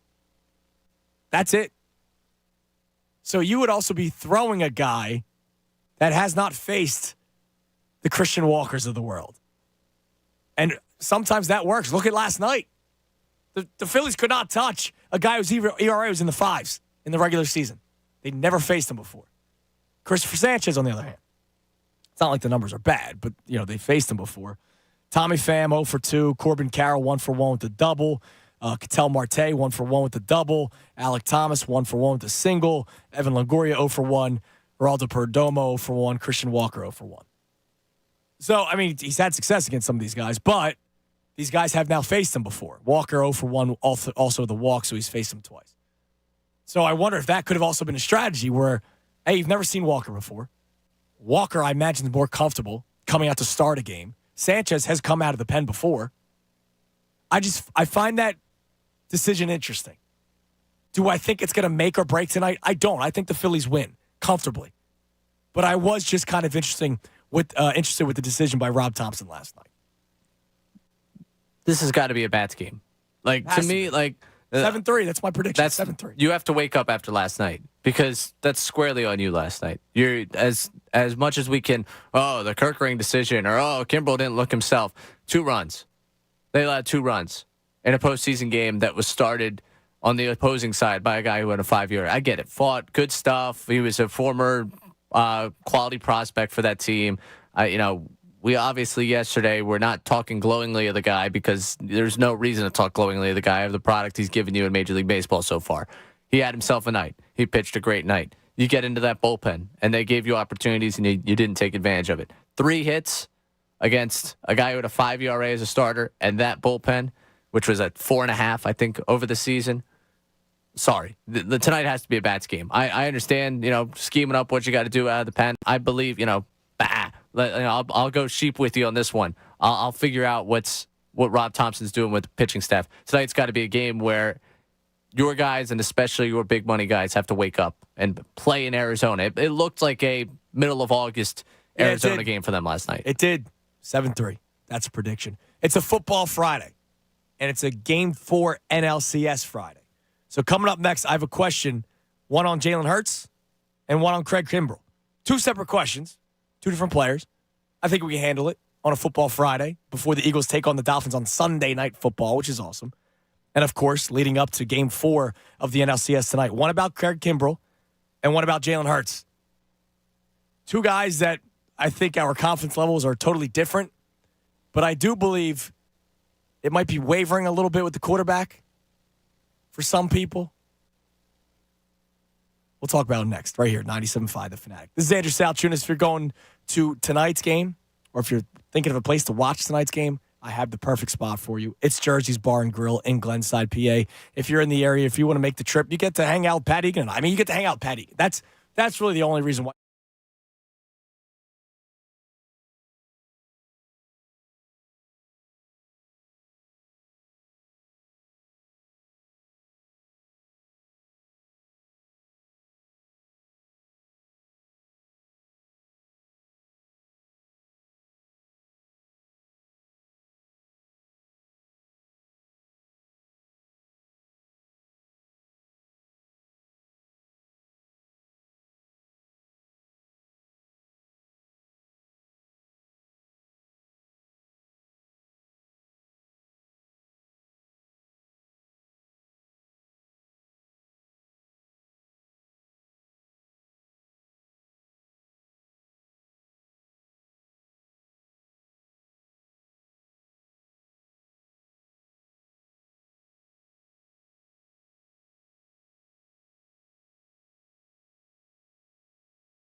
on the screen for me to say? Because I'm not going to say. Sure, if you're not bold enough, you should be bold. Andrew, you should be bold. Just say it. This was courtesy of actually a producer up at the Sports Hub up in Boston. I just saw this pop up on my feed that the Red Sox have a new name in the mix to replace Heimblum, and it's Gabe Kapler, according to the Boston Globe. Of course, Kapler, a former Red Sox, had managed in their minor league system, and most recently with the San Francisco Giants, the Philadelphia Phillies as a manager. So, in Gabe case Kapler. people don't know who Bloom is, he's was the general manager. Yep. So Gabe Kapler is in the running to be the general manager of the Boston Red Sox. So what you're saying is he's failing upwards. A guy that had zero managerial experience was hired by the Philadelphia Phillies and annoyed everybody in the world. Goes to San Francisco, has a magical season. Good for him. They lose. And as predicted, never got back. Because, the weird stuff is cool for one season, and then you realize this guy's really weird when you spend more time with him. Like not eating a steak that was given to him by his players for his birthday because that's what they expect me to eat it. So I won't eat it because I don't do what is expected of me. And so now this guy is all of a sudden in the running to be the GM of one of the more iconic franchises in Major League Baseball history. If I were Dave Dombrowski and Gabe Kapler was the manager of the Boston Red Sox, I would never do work with him. Unless it's a completely one-sided trade for the Phillies. Specifically because I don't want to talk to that man. I hate Gabe Kapler. And now all of a sudden he's in the running to be a GM for a team. It's kind of impressive, your hate for him. Because it's just annoying. His whole thing's annoying. Everything about him annoys me. And what annoys also me is the baseball pundits that put him up to this incredible high pedestal because, he's different. Blah, blah, blah, blah. Yeah, he's different and he's weird. And then people don't want to play for him. Maybe it's better he doesn't interact with players every day. Maybe. Look, he knows baseball. I'm trying to find the enticing piece of this for the Red Sox. Here's the enticing piece. I'll tell you right now. Here's the enticing piece. He's been able to win with not much. He's been able to discover people or put players in a position. Because here's the deal. He wasn't the GM of the Giants. All those young players that surprised the world, he does not deserve the credit to that, but he deserves the credit for putting them in good positions. But I would be terrified if he was my GM, and here's why. Though he put those teams in the positions like this year's Giants team where they were running a two-man rotation and killed any chances to get to the playoffs because he completely burnt out his bullpen and his starters. If he's the GM of the Boston Red Sox, he's probably a guy that will be like, oh, we don't have to pay for the high-price free agents. He wouldn't want the high-price free agents because he would consider himself, I'm not a sellout. He was probably upset when the Phillies got Bryce Harper. He'd rather win with Ty Wendell. There was a couple of random outfielders out there. Tyler Goodell, thank you. No problem. That's probably who he is as a GM. He probably wants to be the Tampa Bay Rays. And he wants to say, I know that we have historic money here in Boston. Don't pay it. I got this. It's just embarrassing. This guy failing upwards. Whatever. That's all I got to say. I'm glad you get that off your chest. Yeah. I appreciate it in the same hour span. Him and Nick Pivetta can rekindle their relationship. That's nice. That's fun. I'm glad within an hour span we got Turf and we got Gabe Kapler. Yeah, I'll try and work something good in the 1 o'clock hour here too. It's a football Friday and a game 4 Friday. All right, I have these questions about Jalen Hurts and Craig Kimbrell in a second, but let me go to Heavy, who's been waiting. He's out in Arizona. What's up, Hev? Yo, bro. So how was it last night? Dude, you would not believe what happened last night, dude. What? Second inning. There's about 40 Phillies fans within like a 30-foot radius of me and my boy. Okay. And we're all standing up, like from the beginning of the game. And by the second inning, these people behind us had an absolute fit and got an usher to come down and tell us that we needed to sit down because they wouldn't get up. Like, it was the most ridiculous thing I've ever seen. Yeah, that was like it shows how bad of fans they are. Now, I will ask just this one question. Were the people behind you elderly? What's that? Were the people behind you elderly? Like, they could not stand up? No. Okay, like, exactly. I didn't think so. Nothing like outrageous. Yeah, you weren't like, exactly. They could stand up easily and watch the game, but no, they're fraudulent fans and they sit there. They would not get up until like the 7th inning. Oh my god! And like, we weren't being outrageous at all. You know. No, you're just standing in the moment, like we do at Citizens Bank Park. Like, we weren't like screaming obscenities or whatever. But they like it, dude. It was just like insane. And we were like with all the other Phillies fans, we were like, dude, like at Citizens Bank Park, we never sit down. Yeah. So now, what's the deal? So they start standing up in the 7th. Are you now allowed to stand up? Yeah, exactly. Yeah. That's annoying. But it was ridiculous. Well, that sucks. I'm sorry. So you're back there tonight. Are you going to go to Game 5? I don't think so. Okay. But hopefully they get the win today. Yeah, root them in today, and then come back home and watch it at a fun spot as they clinch for the World Series. Yeah, most stuff. But I got to go. I'm on the first tee right now. Oh, shoot. Go for it, man. All right. Hit him straight. It's nice. It's not a bad way to bounce back. Oh, yeah, it was a tough loss yesterday. I was annoyed with the fans. But I got to go play golf at probably a very beautiful course in Phoenix, Arizona. Hey, could be worse things. All right. Jalen Hurts, Craig Kimbrell. Who do you want to start with? I'll give you the call. Oh, that's good. I'm a Seamhead. Let's go Kimbrell. All right, Craig Kimbrell to start. And it's a football Friday. It's an NLCS Game 4 Friday. So yesterday, we all had the same thought. It's not a safe situation. Why are you putting him out there? Question number one. Who else would you have put out there in that situation? Kind of goes back to the Kirkering thing. That normally would have been Sir Anthony's spot. They didn't go with Sir Anthony. They went with Kirkering. It didn't go well. Who else would you have put out there to pitch the 9th inning? You already burned Alvarado. Hoffman's out. I know you've been talking about Soto, but, it's so basically you're down to Soto and Kimbrell in terms of high leverage guys. Anybody else? Nope. So that's, boom, exactly. That's number one. But I will say this. I'm scared officially because I've been pretty like, yeah, look, it's going to be dicey, but like he'll get out of it. There is now what the Diamondbacks did yesterday is exactly what you do against Kimbrell. Guy gets on base. If he's not throwing strikes, be patient. Lourdes Gurriel is not Corbin Carroll.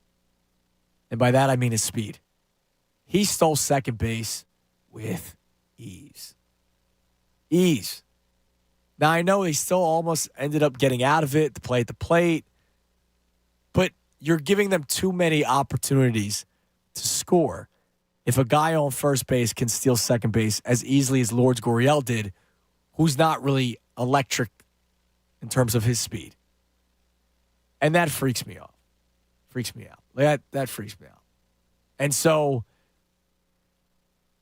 my only thing with the bullpen, and I've been pretty confident the bullpen is, man, you really need to figure out the roles here to an extent.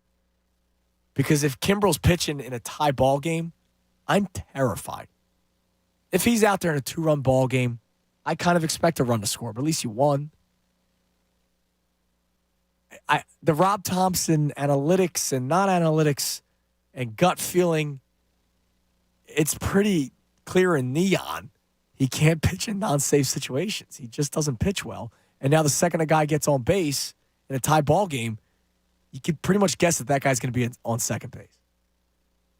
But the question is, what else do you do? And I don't know if there is anything else. Yeah, you're just in a terrible spot. And this has been a big thing for me the entire season with Thompson. Like, okay, you don't like who he went to. Who else? Who else would you go to? And in this situation, not really sure who else you're turning to. Like, I think Kimbrel expects to get the ball there. I think everything they've done this season would expect you to give him the ball there. He just came out and walked the guy. And, like, that's on him, squarely. You know, he didn't execute. Thompson put him in a position that I think Kimbrel expects to get the ball. I think everyone in that bullpen turns to him and says, oh, it's the ninth inning. You know, let's give it to him. Let's see what he's got. He walked someone. Like, that's squarely on his shoulders what he does. Yeah. Am I worried about the guy? Yeah, I've been worried about the guy. I understand, you know, the numbers would tell you in September that he didn't give up that many runs. But if you think he was the same pitcher that he was when we were talking about how great of a signing it was, I would disagree with you. I think there's, you know, certainly some signs of age. I would not pitch him again today. I want that very clear. He threw way too many pitches yesterday. And for Rob Thompson to come out there after the game yesterday and say that he's going to be available for tonight, I kind of freaked me out a little bit. I hope it's the Nick Sirianni gamesmanship. And you know, the competitive advantage. Yeah, because if I see him on the mound tonight, I'll freak out. Yeah, especially one day later after they did get to him. They were putting the ball in play, too. Like, they have an approach against them now. Yeah. So that kind of freaks me out a little bit. So that's my Craig Kimbrel question. It's really not anything, you know, groundbreaking, but it's because everybody's already freaked out about him. But for the first time, I'm like, all right, dude. No, I have been saying it. He can only pitch in safe situations because his numbers show it. But it's now reached to the point where I'm like, yo, Rob, I love you, but you gotta cool it. Like, it's playoffs. It's time to really, you know, focus here. But I also don't know who else he would have gone to in that night. Yeah, and I still think I think the team expects him to get the ball in that situation, even though it's not a safe situation. You know, to get them through the ninth, to get them extras. I think team probably turns, like, who on that team do you think expects to get the ball over Kimbrel in that situation? Save Alvarado. Like, Alvarado's probably not been nobody. used. Yeah, so that's what I mean. Like, I think it comes down to, like, I think everyone looks around like, yeah, this is Kimbrel's time. You know, this is what he's supposed to do. He just didn't execute, flat out. Like, that's on him. It's also, I mean, that inning is squarely on him. The game itself, I think, comes down to way more offense than anything else. But I'm terrified every time Kimbrel gets the ball. And I was telling you the other day when I was watching Game 1, and one person at my table, you know, she was like, "Oh man, it's tough watching with you know, like, you don't have a ton of faith." Like, I do have faith. Problem is, I'm kind of a wreck watching some of these guys go out there because, you know, and the broadcast has mentioned it every time they've gotten a chance to over these first couple of games. Oh, you know, they could lose the zone. You know, that they have a tendency when they lose the zone. And the worst part is it's two of your guys you depend on. Right. Like Alvarado, we feel great about, and he's one of your. There's four guys he really depends on: Hoffman, Sir Anthony, Alvarado, and Kimbrel. Hoffman, he had one bad pitch in the playoffs.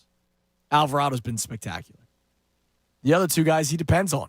Rob Thompson does, in Kimbrel and Dominguez. And they've been shaky every time they're out there, which kind of freaks us out. Now, the Jalen Hurts question. And this is something that I want to continue the rest of the show. So feel free to climb in at 610-632-0975.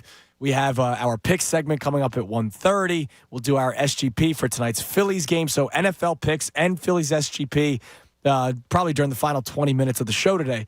But before that, I have a question on Jalen Hurts that I want you to answer for me as we, you know, near the 1 o'clock hour. So I keep on saying that I'm not necessarily confident for this Eagles game going into it. That's not a damning shot at the Eagles or anything. It's just I think there is still a lot offensively that they need to really figure out. And I don't know if they will have figured it out from week 6 where they put up 14 points against the Jets to week 7 where they might have to put up 30 in order to beat the Dolphins. I said at the top of the show, the reason why I'm concerned is because of the offense. In 6 games this year, they've played 3 games offensively below our level of expectation, 2 at our level of expectation, and 1 where they showed flashes, right? So, majority of the games have not reached the level of expectations in terms of the offense. And, yeah, they're 5-1, and that's great. But you have to put up points in order to win this game. So I'm going to ask this question about Jalen Hurts because, let's face it, he's the franchise quarterback. I know he looked good in the first half last week. They put up 14 points. He looked terrible in the second half.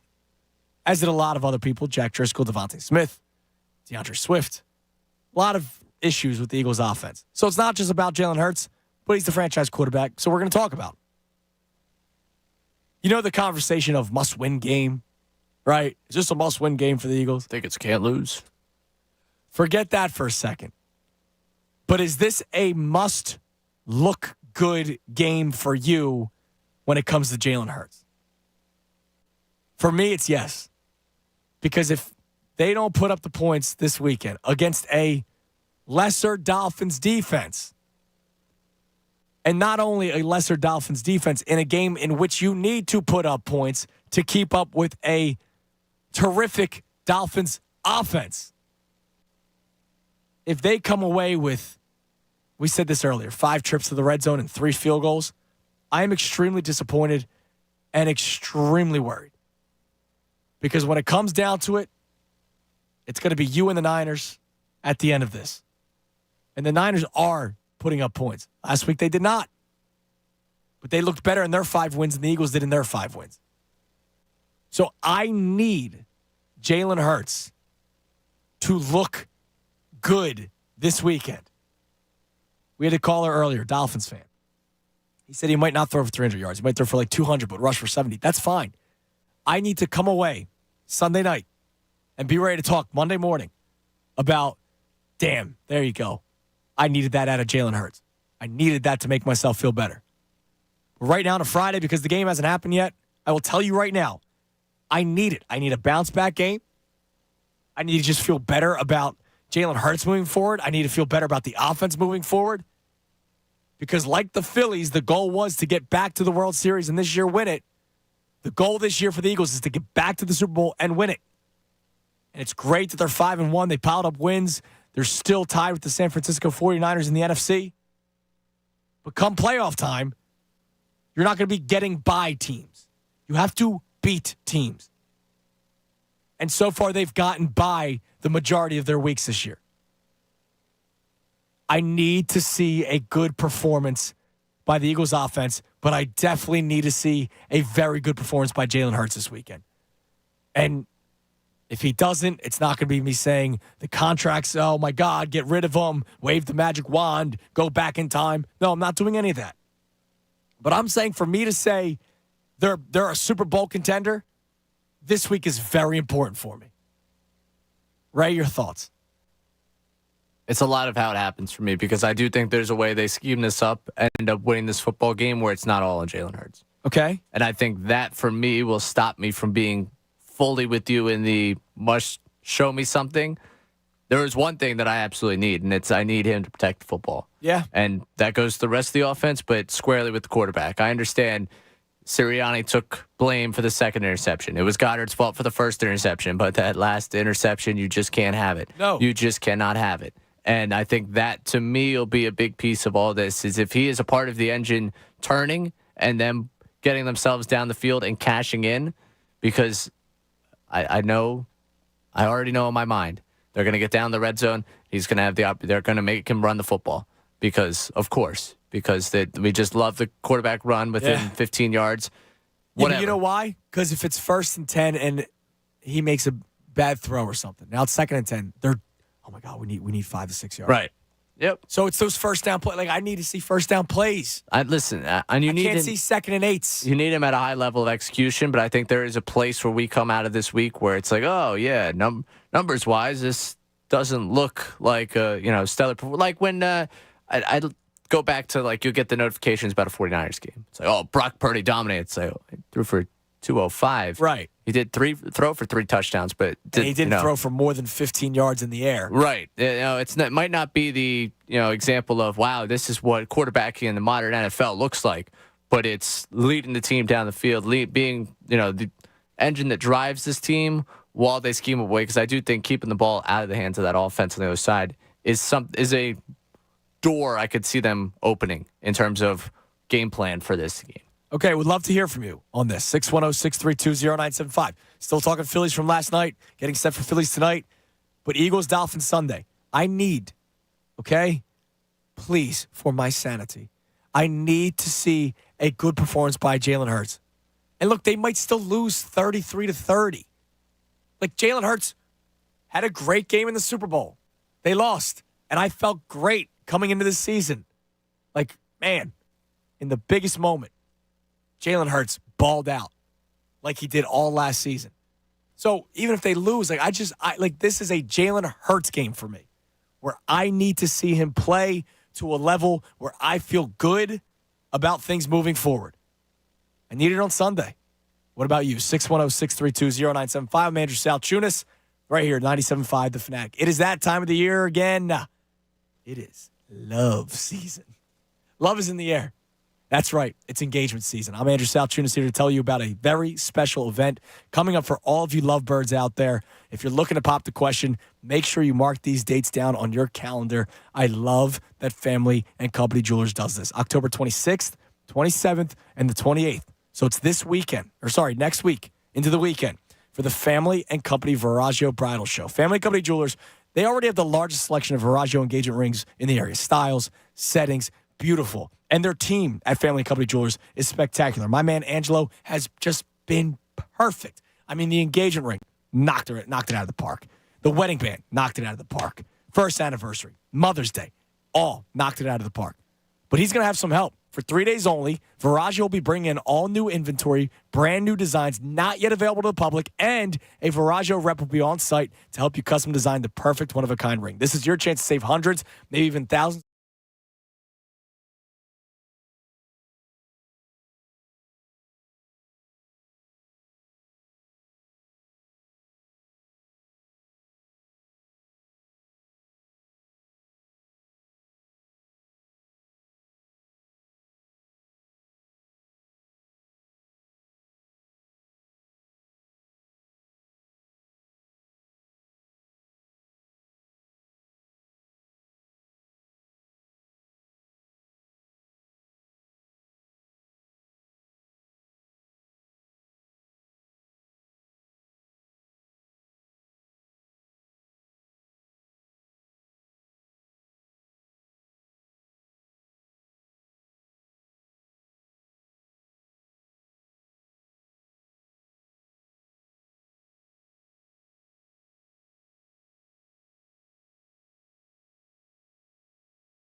7-5, The Fanatic.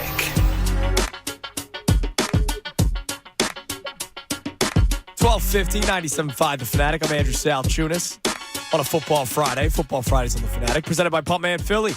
For 24/7 emergency repair or pump replacement, count on Pumpman Philly. The guys know to fix your flow. Got one open line. You can climb in at 610-632-0975. Talking Phil's D-backs. Game 3 last night. An unfortunate loss. They're bouncing back tonight. I just feel it. 7-3 has been my prediction for the Phillies tonight. But, of course, there's stuff you want to vent about. Feel free. We've been talking about the decisions with the bullpen. We've been talking about the lineup. And, of course, the Eagles as well. Eagles-Dolphins on Sunday. And it's the first game I'm concerned going into. I've had them winning the first 6. So I'm 5-1 in my predictions because they lost last week.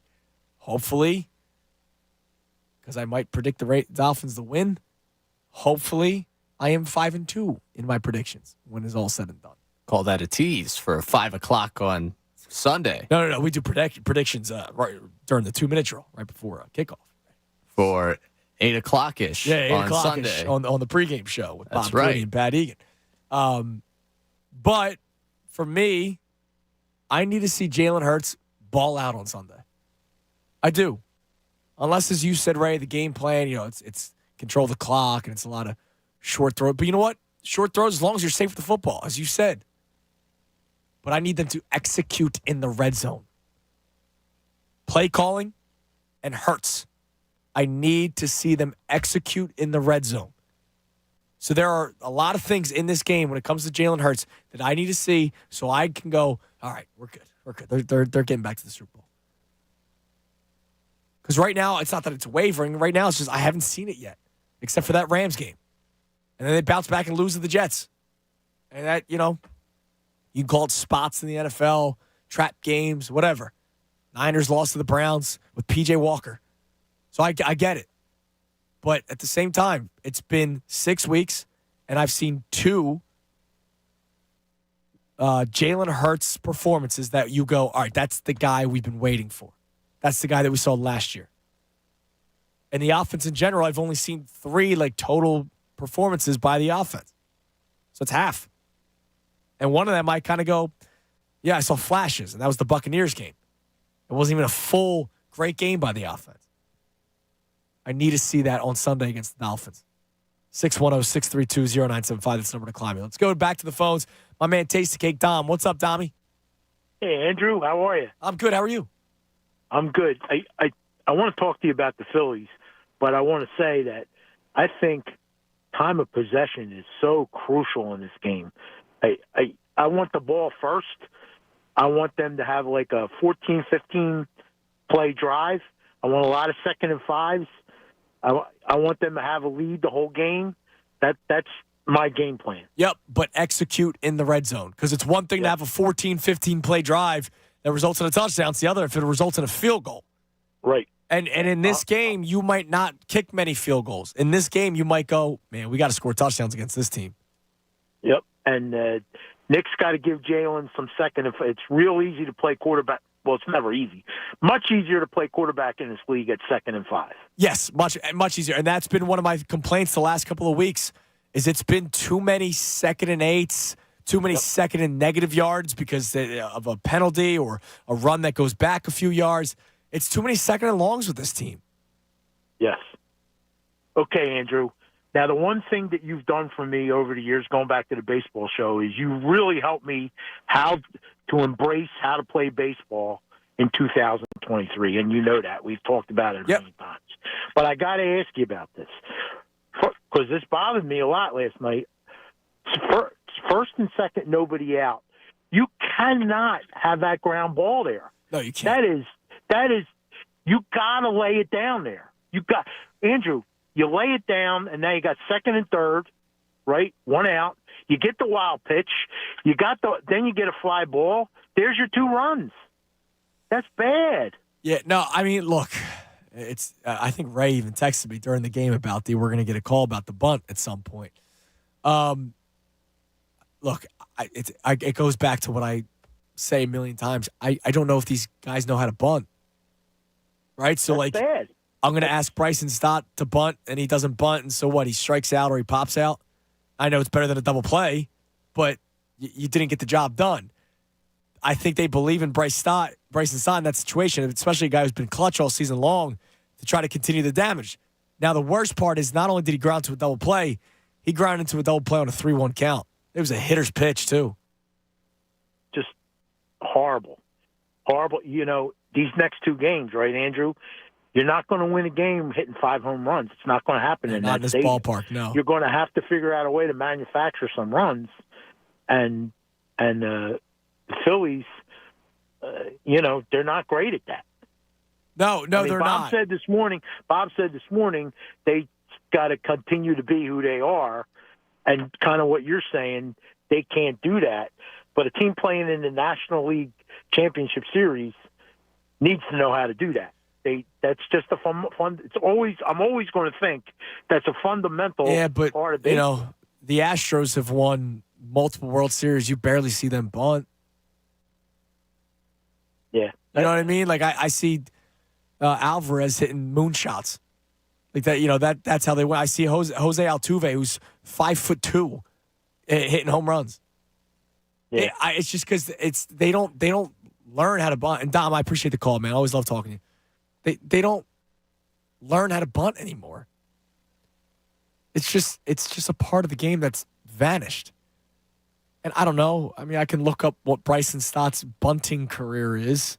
I believe from the time that he got into the organization in 2019, this is Baseball Reference here. Okay. 3 sacrifices. 1 in each of the last 2 seasons in the pros, and then 1 all the way back in 2019. All right, so he's done it more than a lot of players have. Yeah. With 3. Well, and again, this is sacrifice. They always do the qualification, the SH, sacrifice hits. So you're always looking. I assume that all these were him laying it down, but you never know. Scorer might have. That's a sacrifice. He moved. Right. So. Now you could, I guess, make the case because Thompson was pitching at the time. He's the submarine. Yeah. Look, if you want to start really thinking about it, like, all right, he's a submariner. He forces ground balls. You worry in that situation, but here's the deal. So let's say he does drop the bunt down, right? They're going to walk Castellanos. And so now it's Marsh. And, like, look, maybe he hit the double earlier in the game. Maybe he comes through.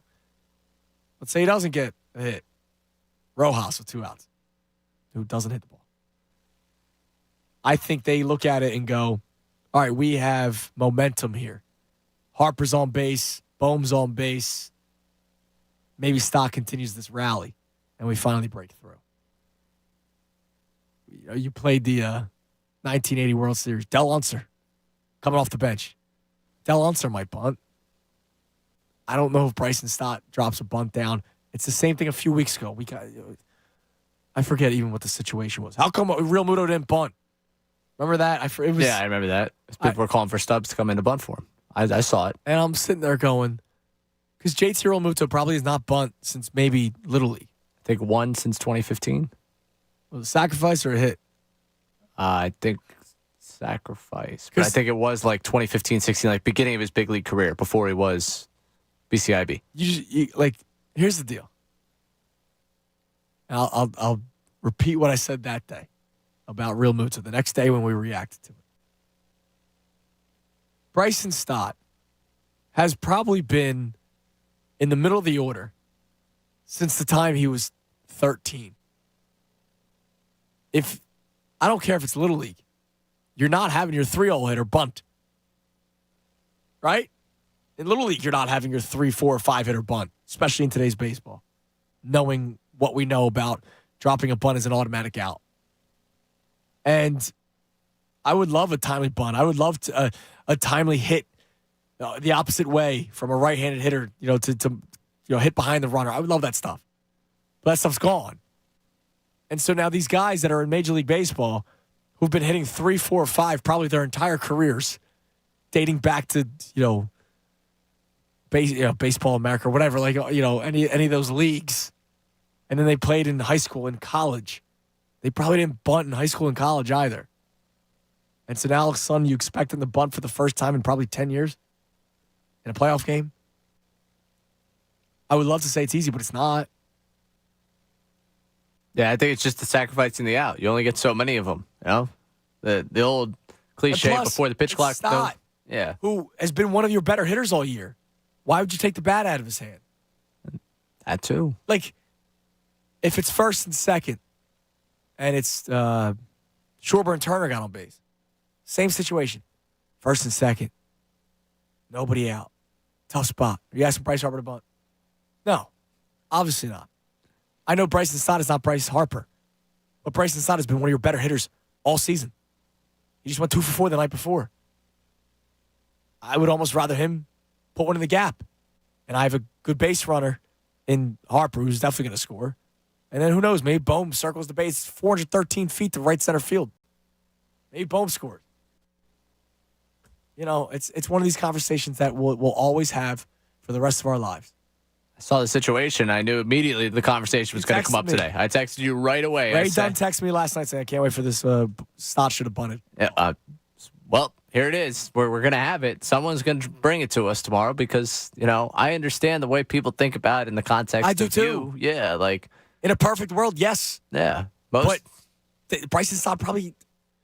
Most of us were the 12. ones that were supposed to learn how to bunt. You know, that kept us around. That extended our baseball careers. We were glue guys. Yeah. Oh, man. Glue guys bunt. That's right. Bryson Stott mashes. Let's go to Jimmy in the Southwest Philly. Jimmy, you're on the Fanatic. What's up, Junis? What's up, Jim? What's up, Mr. Ray Dunn? How are you? Good. So, Junis, I called you last week after they lost to the Braves in the second game, and I said, I'm going to paint you a picture. Schwarber, lead off. You know, we're coming back. We're not losing this series. I'm not going to play Monday morning quarterback here, but I do have maybe a little bit of suggestion. Want to hear your guys' thoughts on this. With Kimbrel struggling like he is, right? At what point, right, does Thompson give these starters leave them in an extra inning, man? Yeah, you know, last night. I mean, he is like I know that Nick Sirianni's going to have a game plan coming into a game, and the first 15 plays are scripted. But when you have a game plan, what you're going to do with your pitchers before you get, I mean, I think it's. I just don't. I don't. It doesn't make sense to me. You have a game plan before you even have a feel for the game. Yeah. So last night I was at Barnaby's with Pat Egan, and he and I both had a similar reaction when Topper came out of the bullpen. And I know I'm Mr. Sheep Herder. When Topper came out of the bullpen or out of the dugout to pull Ranger Suarez, we both leaned back in our bar stools and looked up in the sky like, why? I did not agree with the decision. Now look. Hoffman comes in, gets the job done. But now, you know, you got 3 innings to work with. But it seems like he's getting. It seems like it's not a once in a while thing. It seems like he's getting stuck with this. It seems like it's how he manages now. That he's depending. You know, like that first game in the play when they used the 6 pitchers, and well, that was the game. That was the game plan for sure. Yes, okay. But it's like playing a game of Risk. It is so hard, and relievers are head cases. Like, you're taking a risk when you're asking these guys to do it every single night. Something's bound to go wrong, and if your starter's dealing, listen, if Ranger gives up 1 or 2 runs, he gives up 1 or 2 runs. Like, we have to score more than 2 runs. Right, so, like, exactly. You know what I mean? It's always going to be the hitting. If Ranger gives up 3 and we don't win, it's going to be the bats. Yeah. Now, look, this is probably Rob Thompson, right? He goes, well, you know, he gave up the double to start the inning. Corbin Carroll, it was a great play by Bryson Stott to even keep it in the infield to make the play. And then the right-handed batters were coming up, and that's why I made the decision. Like that will be his reasoning, right? Even though Suarez was only at 69 pitches. He goes, hey, they had a runner on third. I needed my strikeout reliever to come in and Hoffman to get the job done, which he did. He struck out Moreno, made it 2 outs, and then he got Walker out. But the thing is with me, Tunis, and I'll listen to you guys react to this. Yep. The thing with me is that does sound simple, right? But when Topper's doing that, it's like, okay, my right-hander batter's going to use it, but I'm also going to have to hope the Kirkering's okay and hope the Kimbrel's okay and hope that this one's okay. it's like, okay, maybe just ride with Ranger an extra inning. And I just don't want to get burnt, man. I just don't want to get burnt when someone's pitching well. Yeah, no, I hear you, Jimmy, and I appreciate the call, man. I really do. I knew this conversation would come up, too. It wasn't something that I was really going to get into today because it ended up working with Hoffman. Like, again, I'll make the case. I'll play devil's advocate. Even though I was upset when Suarez was originally coming out of the game, you had a runner. It was a 0-0 ball game. You had a runner on third. That guy led off the inning with a double. The next guy almost poked one through. It was a brilliant play by your Gold Glove finalist second baseman. Ranger Suarez, brilliant play, getting the first base, covering the bag. But now it's one out runner on third with two right-handed hitters coming up, in Moreno and Walker. And because it was a 0-0 ball game and runs seemed to be at a premium at that point, all right, so he lets Moreno hit a sac fly. All right, it's 1-0 Arizona. And maybe he gets Walker out. Well, you're losing 1-0. Hoffman goes out there, he gets a strikeout. That's the best possible play in that situation is a strikeout. Now it's 2 outs, anything can happen. Yeah, I'm surprised. I was actually in lockstep with Thompson on that decision. I thought, we're going through a lineup again. We're about to go through the middle portion of this lineup, right-handed bats, Suarez. And double and a hard hit grounder. Hey, thank you so much for what you did. And you have Hoffman there. And that's Hoffman's role. He's the fireman here. Yep. He puts out the fire. There's not a lot of people I would go into a dirty inning with other than Hoffman with this team. So I was perfectly happy with it. Call me a sheep if you may, but I was right along with it. At the time, I was not happy with the decision. Clearly, it worked out. But then I get what he's saying, right? It's, all right, well, now you got to rely on the other guys. But look, you have to rely. Look at the other side. They had an even more egregious pulling of a pitcher in this one. Like this just. Yeah, like, I don't know how he pulls Fott. It's almost like the bunt. Like we can begrudge it.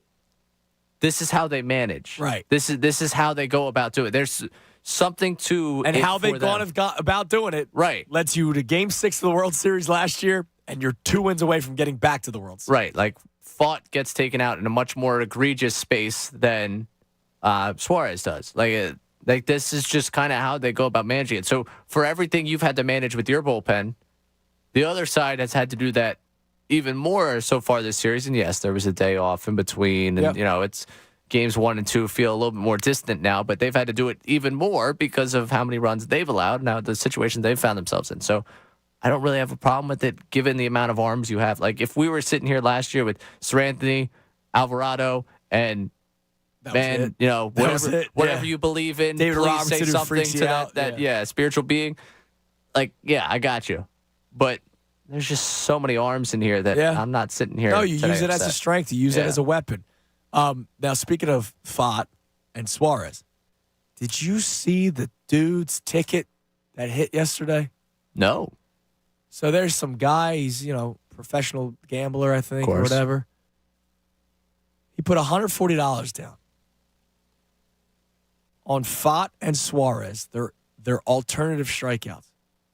9+ for Fott, 7+ for Suarez. Fott struck out 9 guys. Suarez struck out 7. $140 won him $104,000 because the odds were that ridiculous. As you said yesterday on the show, Ranger Suarez, his over-under was 3.5, and the over was plus money. So now imagine 7. And then Fott, I don't know what I think his over-under was 3.5 too. And he went 9. $140 won him $104,000. Congrats, man. Congrats, man. Yeah, I'm so happy for you. I was really thrilled with my good friend who won a good amount of money on Ranger Suarez over 3.5. Yes. Because it was plus money, and we caught that one early. Oh, $104,000, man. Crazy. All right, we got one more segment to play. So I'll take your calls. I promise everyone that's on the line, I will get to you prior to the pick segment because we are going to do our picks for the NFL slate this Sunday leading up to Eagles. We'll do the Eagles-Dolphins pick. I'm afraid to give it. Wow. Eagles-Dolphins Sunday. So we'll do the 1:30 NFL pick segment followed by, as we've been doing before every game, the SGP of the night. We'll do that as well right here, 97.5 The Fanatic. And, of course, we're going to do all of that on our FanDuel Sportsbook app. And you can snap into the action this NFL season with FanDuel in partnership with Valley Forge, America's #1 sportsbook. Right now, new customers get $200 in bonus bets guaranteed when you place a $5 bet. That's $200.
and then we get set for the World Series. All right. That's how I feel. We got 2 open lines you can grab at 610-632-0975. 1 o'clock hour brought to us by Ferguson HVAC Line Conklin. Attention HVAC contractors. For equipment, parts, and supplies for every heating and cooling job, visit one of Ferguson's counter locations in Bensalem, King of Prussia, Pennsauken, or Westchester. NFL picks come up at 1:30. SGP of the night coming up after that. Right now, your calls. Jim in Cheltenham. Jim, you're on the Fanatic. How you doing, guys? Hey, Jim. Okay. I'm going to ask a question about the vault today. Why don't you use the Vince Scully radio call from October 21st, 1980? Ray pulled up the TV call, but, The radio call is outstanding. If you check it out sometime, check it out because Vince Scully is unbelievable. Yeah, of course. So, yeah, we'll try to get that for you tomorrow. He says, Phillies, world champions of the world. It just breaks me up every time I hear it. Oh, that's cool. That's cool. Okay. But the Phillies tonight, this is a game they have to win. This is the biggest game, in my opinion, of the whole series. It could turn either way, but this is a game where they should win. They're the better team. It's a bullpen game, and this is a game they have to find a way to win tonight. They don't. We're probably looking at about a 7-game series. No, because they'll win in 6. That's what I mean. That's what I hear what you're saying. Today is important because if it's 2-2, then all of a sudden everyone's going to start panicking. Take care of business tonight. You're up 3-1. It's beautiful. They have to find a way to win. There's certain games you have to find a way to win. There's certain games when you get in any kind of series. I've been watching series now for 50 years, and it gets a certain series that you have to win. If you win this, they'll take care of business. They don't, then you may have a 7-game series. And the Phillies have never played a 7-game series in their history. In the history of their career, franchise. Never played a 7-game. Yeah, it's crazy, right? All those years, Jim. I appreciate the call, man. Enjoy yourself tonight. Now, one thing to bring up. So I did some research earlier today, and Castellanos said the whole we're better after we get punched in the mouth. So I went to MLB.com and I actually put in a filter during the regular season of following a loss, the game after following a loss. So some numbers: Phillies have the 7th best batting average amongst teams following a loss. Teams ahead of them: the Braves, Rays, Dodgers, Astros, Cubs. Nationals. Well, to be fair, they were following a lot of losses, they did hit the ball well. That's a good point. Following a loss, the amount of runs scored in a game, the Phillies were 13th, which you may go, oh, that's kind of concerning, but think about the teams. Rockies, Royals, Cubs, White Sox, Angels, Padres, Nationals, Cardinals, Athletics. Those are your top 9. Then Stros are 10, Reds, Mets, Phillies. But here's the one that I want to get to you. Home runs. Days after a loss, the Phillies, 20th in baseball, which is 90 home runs in a day after a loss. Now, I don't know what this really means because, like you said, some of those other teams have lost more games. So what does that really mean? I guess I should look up what the averages are. But in terms of the average, batting average, they're top 10. On-base percentage, 7th. Slugging percentage, 9th. OPS, 7th. So in terms of the average, and not just total number, they're top 10. Yeah. They play better. That's good. Coming off a loss. I wonder, let me try to do this real quick. I'll get to the phones in a second. Let me see after a win. Let's see. In games following a win. Right. Yeah, I guess those counting stats favor the team to lose a ton because you're just continuing. The total stats. But the averages is different. Right. So in games following a win, Phillies are 12th in batting average. So five. In order to win, they have to lose. They are 13th in on base. They are 6th in slugging. Okay. And then 6th in OPS. So here's what's happening tonight. Ball goes boom after they win. Right. But after they lose, it's a hitting parade. And it's good. It's working counts. So maybe not much power tonight. But base hits with runners in scoring position. That'd be cool. Doubles. That would be pretty cool. Like that. The other thing I pulled up because they're facing a bullpen game today. I did look this up. Against relief pitchers this year, their average is down compared to starters. On base is up. Slugging is slightly down. OPS is slightly down. But this is a totally different situation. Stolen base is up. Now think about it. Less opportunities against relievers. So I wonder if we see aggressive base running today by the Phillies. Because, the relievers, you're seeing different looks, so you might see more guys with worst moves to first. I mean, look at Craig Kimbrell. You might as well steal every single time. So I wonder if we see an aggressive approach on the base pass by the Phillies today. Something that we haven't seen in the last couple games. Yeah, I wouldn't mind it. I'd welcome it. You know, Turner gets on early. I mean, the whole thing is first inning depends whether or not Schwarber's on. Yes. I know Schwarber stole a taco for everyone in America last year, but I'm okay if he doesn't get aggressive on the base pads. Yeah, but like Turner and we saw Harper late, aggressively trying to get second base. Stott, Rojas if he gets on base, Marsh if he gets to first base instead of hitting doubles. You know, like maybe they run a little bit tonight. Something to keep an eye on. Let's go to Lance in Arizona. What up, Lance? Hey, yeah. So I'm actually going to the game tonight and tomorrow. Cool. So there's a couple of things that like just bother me going into the games.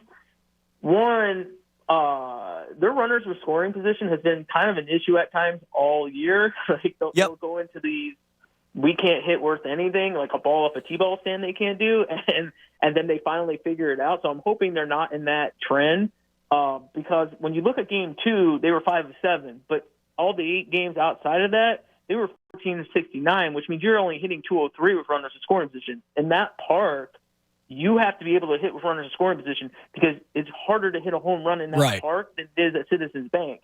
So the other thing is when they came out for this series back in June, they won that series because they hit 283 with runners in scoring position. They only hit 5 home runs, so basically 1 home run a game. So they're going to have to actually hit the ball with runners in scoring position. They were 0 for 4 last night. That's bad. The other issue, which is why, Lance, I also want him to be aggressive on the base paths too, because you can't just be on first base and rely on a home run, right? So get to second base. I mean, look, I'm not going to use the term small ball, but find ways to score runs. Oh yeah, exactly. I mean, you got to be careful. That catcher back there, he's a really good player. He throws out a lot of guys. He's actually really, really good. Yeah. So like, you better choose when. Yeah, JT's also really good, and when Craig Kimbrell can't hold anybody on, they stole second base yesterday. So it depends on who the reliever is too. Yeah. So the other part that really concerns me is this game. I think you actually have to win because I look at Game 5. Zach Gallen's not the same pitcher at home that he is on the road. On the road, he has a 4.42 ERA. At home, it's a 2.47. I get Zach Wheeler is going for us, but the Phillies have also lost 5 consecutive road games that Zach Wheeler started in the playoffs. So that doesn't give me confidence that they're just going to automatically win that game. So you might just be coming back to Philadelphia down 3-2. You need to go out there and win this game. To me, the game that like the pressure should have been all on the Diamondbacks to win Game 3. It felt like the Phillies were very tight, like going through the motions. Like they were tight in that game with their hits and their swings. And so my last thing, this is the last thing I'm going to say, that bothers me.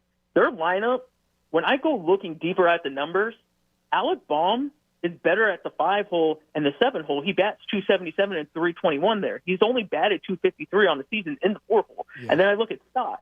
He only hits 218 in the 5 hole all year. He hit 357 in the 6 hole. Yeah, I got into this a couple of weeks ago, and I appreciate the call, Lance. Yeah, I mean, there are guys that just hit better in different spots. Like, look at Schwarber, right?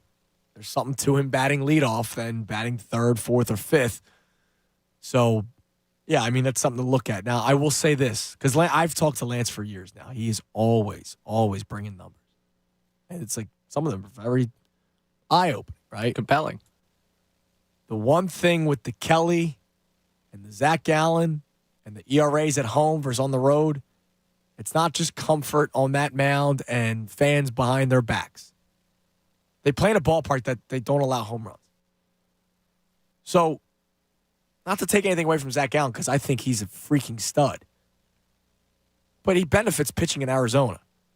Just like a lot of Rangers pitchers benefit playing in Texas, in that stadium, where balls don't fly. What's impressive to me is when Phillies pitchers have equal numbers at home and on the road, because Citizens Bank Park is a very hitter-friendly ballpark. So I get what you're saying. Like, oh, yeah, look at Zach Gallen's numbers on the road versus at home. Yeah, because he pitches in a very pitcher-friendly ballpark. So that means Zach Wheeler will be pitching in a pitcher-friendly ballpark. That means tonight, Christopher Sanchez will be pitching in a pitcher-friendly ballpark. So that's just something to keep in mind. All right, it's 1:30. Let's do our NFL picks. We'll do our SGP for tonight, and then we'll get to your calls to close out the show. Brian, Uncle Frank, see you guys. All right, we will start with the NFL. Cleveland at Indianapolis. It is the P.J. Walker Gardner Minshew Bowl. I am not laying a finger on this game except Coward. For the total. And I would take the under, and here's why. They're not throwing all over the place with P.J. Walker. Gardner Minshew likes to throw the football, but Jonathan Taylor's back. I think there's going to be a lot of running between the two teams, which means clock. Tick, tick, tick, tick, tick, tick, tick. Browns' defense is also very good. I'm taking the under in this game, Ray, of 40.5. Browns -3. Temple made, Temple proud. Temple made, Temple proud. And missed me with this Minshew mania. If they could do that to the 49ers, imagine what they could do to him. All He's right. food. You just go right for it, huh? Yeah. All Forget right. it. I don't need to dance around. Give me a point total. Oh, this is an ugly game. Yeah, it's an ugly game. It's gonna be real ugly for Gardner Minshew. Browns -3. But I might even go with a better spread than that. Oh yeah, you're going alternate line Yeah, I'm feeling good. in honor of PJ Walker. That's right. 5-3 as a starter in the National Football League. TU, baby. They play at 7 o'clock tonight. Oh yeah, SMU. yeah. Glad there was a soccer game earlier in the week too, and then the Eagles play Sunday. Yeah. All right, Commanders at Giants. Commanders 3-point favorites. Division games. Oh, the scary division game. I'm taking the Commanders to cover the 3. The line is hideous. The total only 37.5. I almost might take the over just for the hell of it, but I'm not going to. Commanders, I think they cover the 3. The Giants are so bad. That's my play. I'm going over just for fun. 37.5. You're going to tell me I can root for a 21-17 final and I win? And you win? Yeah. Let's have some fun with that. Okay. So there you go. So you're going with the over. I'm going with the Commanders to cover the 3. What the heck is going on with this damn computer? Ray, this is your fault. I don't recall that being mine. There's a lot of things that could be blamed on me around here. That's not my fault. This thing is literally just, this mouse doesn't work Hey, listen, anymore. while you're figuring that one out, I'm going to be blamed, I think, officially by the best show ever today for Phil's loss because I'm not going out. So that's okay. on me. All right, teaser for the best show ever coming your way at 2 I'm o'clock. wearing that one. I'm wearing that one. All right, Raiders at the Bears. Raiders only 2.5-point favorites in Chicago is kind of alarming, but I'm taking the Raiders because it's either I don't even know what the one guy's name is at quarterback for the Bears, or it's Nathan Peterman. Yeah, the Raiders aren't. Redemption story? No, absolutely not. Redemption Raiders story? Taking the Raiders 2.5. I will not put any more money or metaphorical money or on the Bears. Yeah, on the Bears. Raiders, they roll 27.5. Another tantalizing over-under, but I really don't think the Bears can score. So I won't touch it. Yeah, same. Bills 8.5-point favorites in New England against the Patriots. Divisional matchup. And the Bills, they haven't looked all that great. The Patriots are a freaking mess right now. Yeah. Now all of a sudden there's rumors that this could be it for Hoodie at the end of the season. That's right. So here's the deal. Does Hoodie shut the world up and upset the Bills? No. Lay the 8.5. Bills roll all over New England. I'm not playing it. Okay. I'm not playing it. That's not fine. touching it. Patriots are a freaking mess. They are. Falcons at the Bucks. Bucks 2.5-point favorites. Don't really trust it just because I don't trust betting on the Bucks. No. I've been betting against the Falcons though. I think every week this year. Yeah, it's pretty good. It's so if I were to tell you, like a teaser bet, you want to bring the Bucks down like +3.5 or something like that. Go for it. I don't think the Bucks lose this game, to be honest. I'm just not touching the 2.5. Yeah, I'm not touching this. This is a disgusting football game. Disgraceful football game. I look forward to being on the air while it's on. Lions at Ravens. This is, to me, I think, a Ravens line. I know it's only 3, and I know that the home team, but the Lions are like the darling, right? And they moved up into the top 5 in the power rankings for a lot of people. I'm not touching the spread, but I said it during my read last break. I like the over 43.5. If you're doing a parlay, maybe bring it down to 39.5. But 43.5, I like the over. You can score against the Lions, and Lions can put up points. And, Lamar's looking pretty good. Zay Flowers has been looking good. Mark Andrews has been looking good for Baltimore. And Jameson Williams showed flashes. I picked him up in every fantasy league the second he got reinstated just to see what would happen. And I'm glad I did. He scored a touchdown last week. And, of course, Amon-Ra's back. Jahmyr Gibbs is back. I think there's an overplay here for me. I will tell you on the over with the thought that I definitely have a lean in this game to the Ravens. Okay. Seahawks hosting the Cardinals. It's a 7.5-point line. I'm not touching that line because I would never bet on the Cardinals. But the Seahawks, like, they've been weird this year. And the Cardinals, say what you want about Jonathan Gannon. You know, it's scary. I'm not touching that line.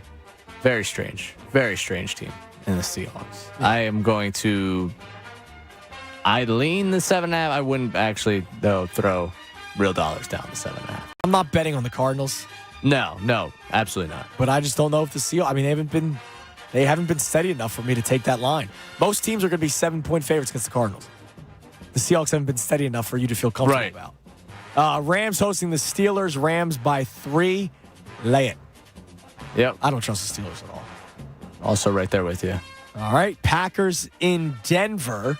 Packers a road favorite 1.5. I don't trust Jordan Love right now. I know you're all loved up. I don't trust Jordan Love. You obviously can't trust the Broncos. So see ya. So you're not going to touch this game? No. I was looking for the coffee bet here, but yeah, I'll take the 1.5 on the Packers.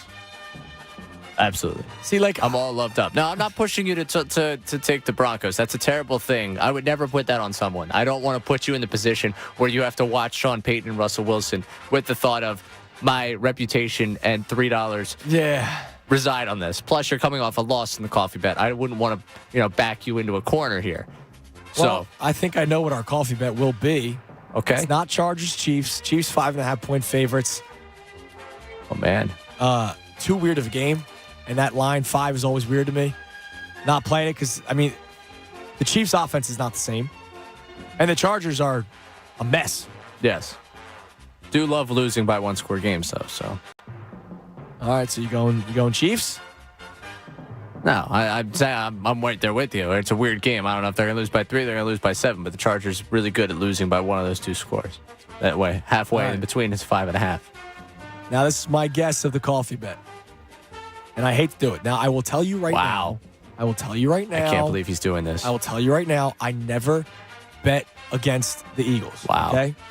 Because here's the deal. I remember having this conversation with somebody. Somebody had a 7-leg parlay that would have paid out 4 figures. And it was a Saturday show. I was doing it with Jamie, and the guy was like, hey, I don't think the Eagles win, so I'm going to bet on the other team. If it hits, I win a lot of money. That's awesome. If it doesn't, well, the Eagles won. That's great. He could have won like $3,000. And so obviously he was not happy that the Eagles won. So I'm not betting against the Eagles. But for the sake of the segment, I don't feel good about this game. Wow. Dolphins plus 2.5. Coffee bet goes Dolphins plus 2.5. I mean, there's a lot of things I could say to you right now about how much you obviously hate the city of Philadelphia, the Philadelphia Eagles. You got it. You're right. You want to trade Jalen Hurts and blow this entire thing up. You're right on. I got you on that. So you're a traitor. This is treason. You're an enemy of the state. Sorry. And I look forward to drinking the coffee when the Eagles cover 2.5. Because it's only $2, I will be happy to buy you that coffee. It's 3, buddy. Sorry. It's 3. Not $2.50. It's 3. Oh, wow. Yeah. Well, not for you. They give it to you for free. They love you down there. Hey, listen, man. I got friends in powerful places. All right, that's our picks for Sunday. Now, I quickly click on the MLB part of the FanDuel Sportsbook app. We got to do the SGP. We were not even remotely close yet. No. I actually didn't check to see what the... not even remotely close.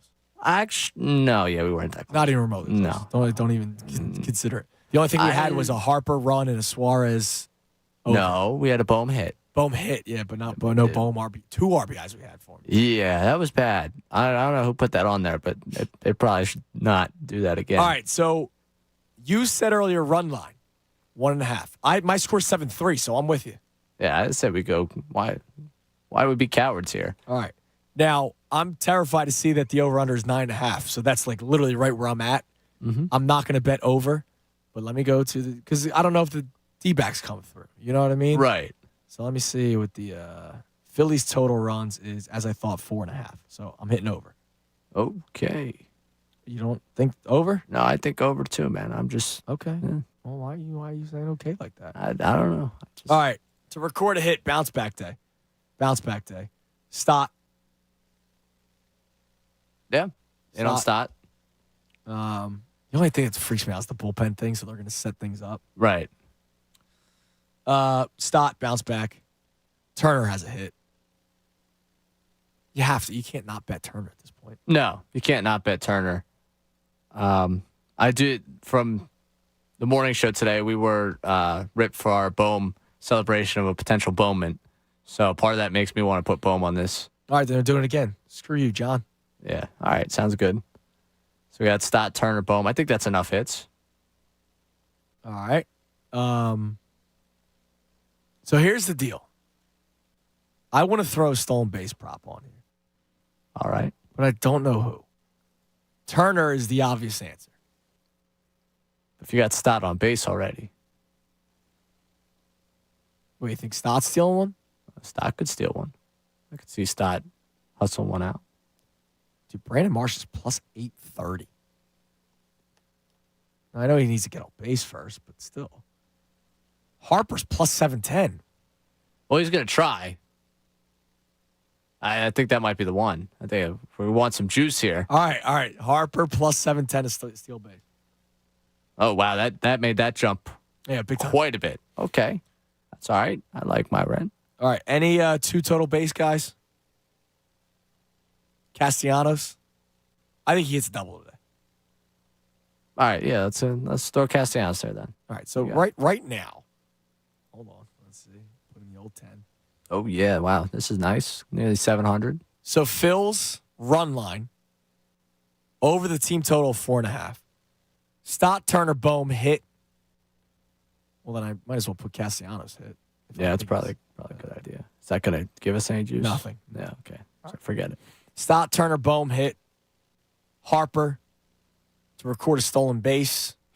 And Castellanos two total bases. Now, if I take away the two total bases and just go double, which I do feel a Castellanos double today, that's going to jump it dramatically because he's plus 330. $10 bet scores you $1,300. Oh, yeah. I think we could stop there. So not many legs. Not many legs. But a big one with the Harper double. But they're not pitching to him. It's Castellanos double. Or sorry, Harper stolen base because that's plus 710. You know, I'm telling you right now, Bryce Harper's going to get frustrated by not seeing pitches. And you know he's going to be Mr. I got this. He's going to try to steal second base today. It comes down to whether or not he gets it. There's no doubt in my mind he tries to steal second base. I feel good about that. So Phil's run line, over team total 4.5. Stott, Turner, Bohm, hits, Castellanos double, Harper stolen base, $10 scores you $1,300. Now the question is, do we try to make it juicier? Because somebody's going to have to score a run, multiple runs. Is there anyone that is really jumping off the page for you to score a run? We have Turner with the hit. I mean, I'm mad. Like if we think that the Bohm hit, the Stott hit is coming, the Turner run is coming at some point. All right, so it has to. Turner, and if I also had Harper, which was the recipe we did yesterday and the day before, because Bohm knocked in both of them 2 games ago. $10 gets you $2,100. If I adjusted Turner, it's $1,700. They need to score. We're doing team total 4.5. So yeah, obviously they need to score runs. Yeah, we're on that same page. So original bet was $10, $1,300. Phil's 1.5, over 4.5. Stott, Turner, Bohm, hit. Castellanos double. Harper stolen base. If you had the Turner run scored, that jumps it up to $1,700. You had the Harper run scored, that jumps it up to $2,100. So make with that what you want, because last week or earlier this week, we gave the original SGP $10, won $1,100. It hit for a lot of people. We then made it juicier for it was like $2,200. It didn't hit. So make with that as you will. Yeah, I'll be honest with you. Before we got to the runs, I cut it off. Put it in. All right. So all right, that's fine. That's fine. You know, that's going to take care of a lot of things. So I look forward tonight to celebrating. I will be, enjoying said game. So it's going to be a good one. We'll be up 3-1. All right, beautiful. All right, let's go to Bryant in Ballackinwood. Bryant, you're on the Fanatic. Hey, how you feeling today? What's up, Bryant? Hey, so with the Eagles Dolphins game, I really feel like it's going to be either won or lost in the trenches. And the defense is definitely going to have to step up on both sides because they don't. I believe both of the teams have the weapons on offense to blow each other out. Yes. To be honest with you. And I feel like, whoever can make the quarterback the most uncomfortable and move them off their spot, I feel like we'll definitely win the game, especially with good offensive execution. Yeah, and one of the things we got into really early in the show is that this is the best defense, arguably, that the Dolphins have faced all season, especially the front four. So if you're talking about one of the quarterbacks being uncomfortable, you can make Tua Tagovailoa uncomfortable this weekend with the front four if they can get home. Yeah, because I feel like whoever achieves that goal will definitely win the game. Because, like I said, both teams are stacked on offense, no matter if it's wide receivers or I'm not too sure about their running back. But, if the Eagles defense could do that to Tua, I feel like the Eagles could come out on top. And I think the Lions definitely going to have to do their thing. Because, I can see the side doing a soft coverage like you normally do. Yep. Because he don't want to give up the big play. Absolutely not, yeah. If that happens, they're going to gas you no matter what. So the Lions going to have to get home. If they don't, it's going to be an ugly game. And that's for both teams. Yeah, and let's face it, the MO against the Eagles defense and the Eagles offense, right? Eagles offense is make Jalen Hurts uncomfortable, bring pressure. The defense, teams have attacked them by getting the ball out quick. And they have two speedy receivers that you can get the ball out quick too. But you just got to make sure, tackling's going to be big this weekend for the Eagles. Yeah, and I have the Eagles winning. I picked them in the confidence pool, so okay. I'm going to stick with that. All right, I love that, Brian. Enjoy your weekend, man. Go Birds. Let's go to Uncle Frank. Uncle Frank, what's up? Oh, boy. You really want me back in cleanup. All right. Well, actually, you're Yohan Rojas. You're last. Nice. Okay. Happy, where do we want to go? Fabulous Fanatic football. Soon to be up 3-1, boys. I felt bad for Ranger Danger last night. I didn't agree with Topper's use of the pen, but that's my biggest complaint. And, it's all good.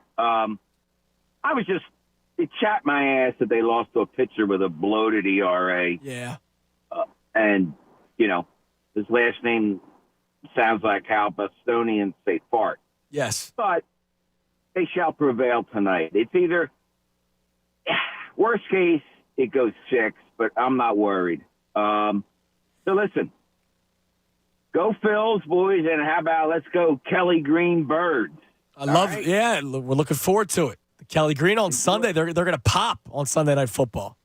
Yep, and I'm getting off, and you still have 2 minutes. Look at that. Dude, Uncle Frank just MVP. I'm kind of disappointed. MVP. I have my hand on the drop and on the zap. No more Harper MVP chance of games. We saved that for one man only. It's Uncle Frank. From here on out, MVP. I mean, look, he's solidifying right now. Yeah, that was incredible. Because I had a 150. I was like, 150 on the dot. Let's get him. Uncle Frank MVP call. I did have the groove line ready for him too, but I see he wasn't too much in the mood for that. No, he was ready. He was focused, man. He's locked in. You know why? Because the Phillies need to lock in tonight.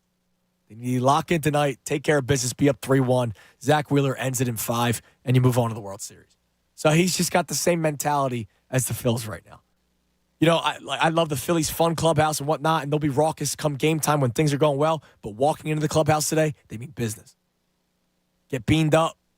Go out there and play good baseball. All right, that's going to do it for us today. Ray, another fun week. Oh, yeah. I appreciate it. You got the best show ever coming your way next with Tyrone and Ricky and Jen. Tonight, if you live in or near Glenside, I will be at Jersey's Bar and Grill with Pat Egan, courtesy of our friends at Corona. We do a watch party for some of the Phils playoff games. We were out at Barnaby's in Havertown yesterday. Today, Jersey's Bar and Grill in Glenside. So if you're in the area, come on by. It's a lot of fun. $4 Corona Premier bottles. I'll be drinking a few as long as my voice allows it. Everybody have a great rest of your day. I'll be on pregame show Sunday.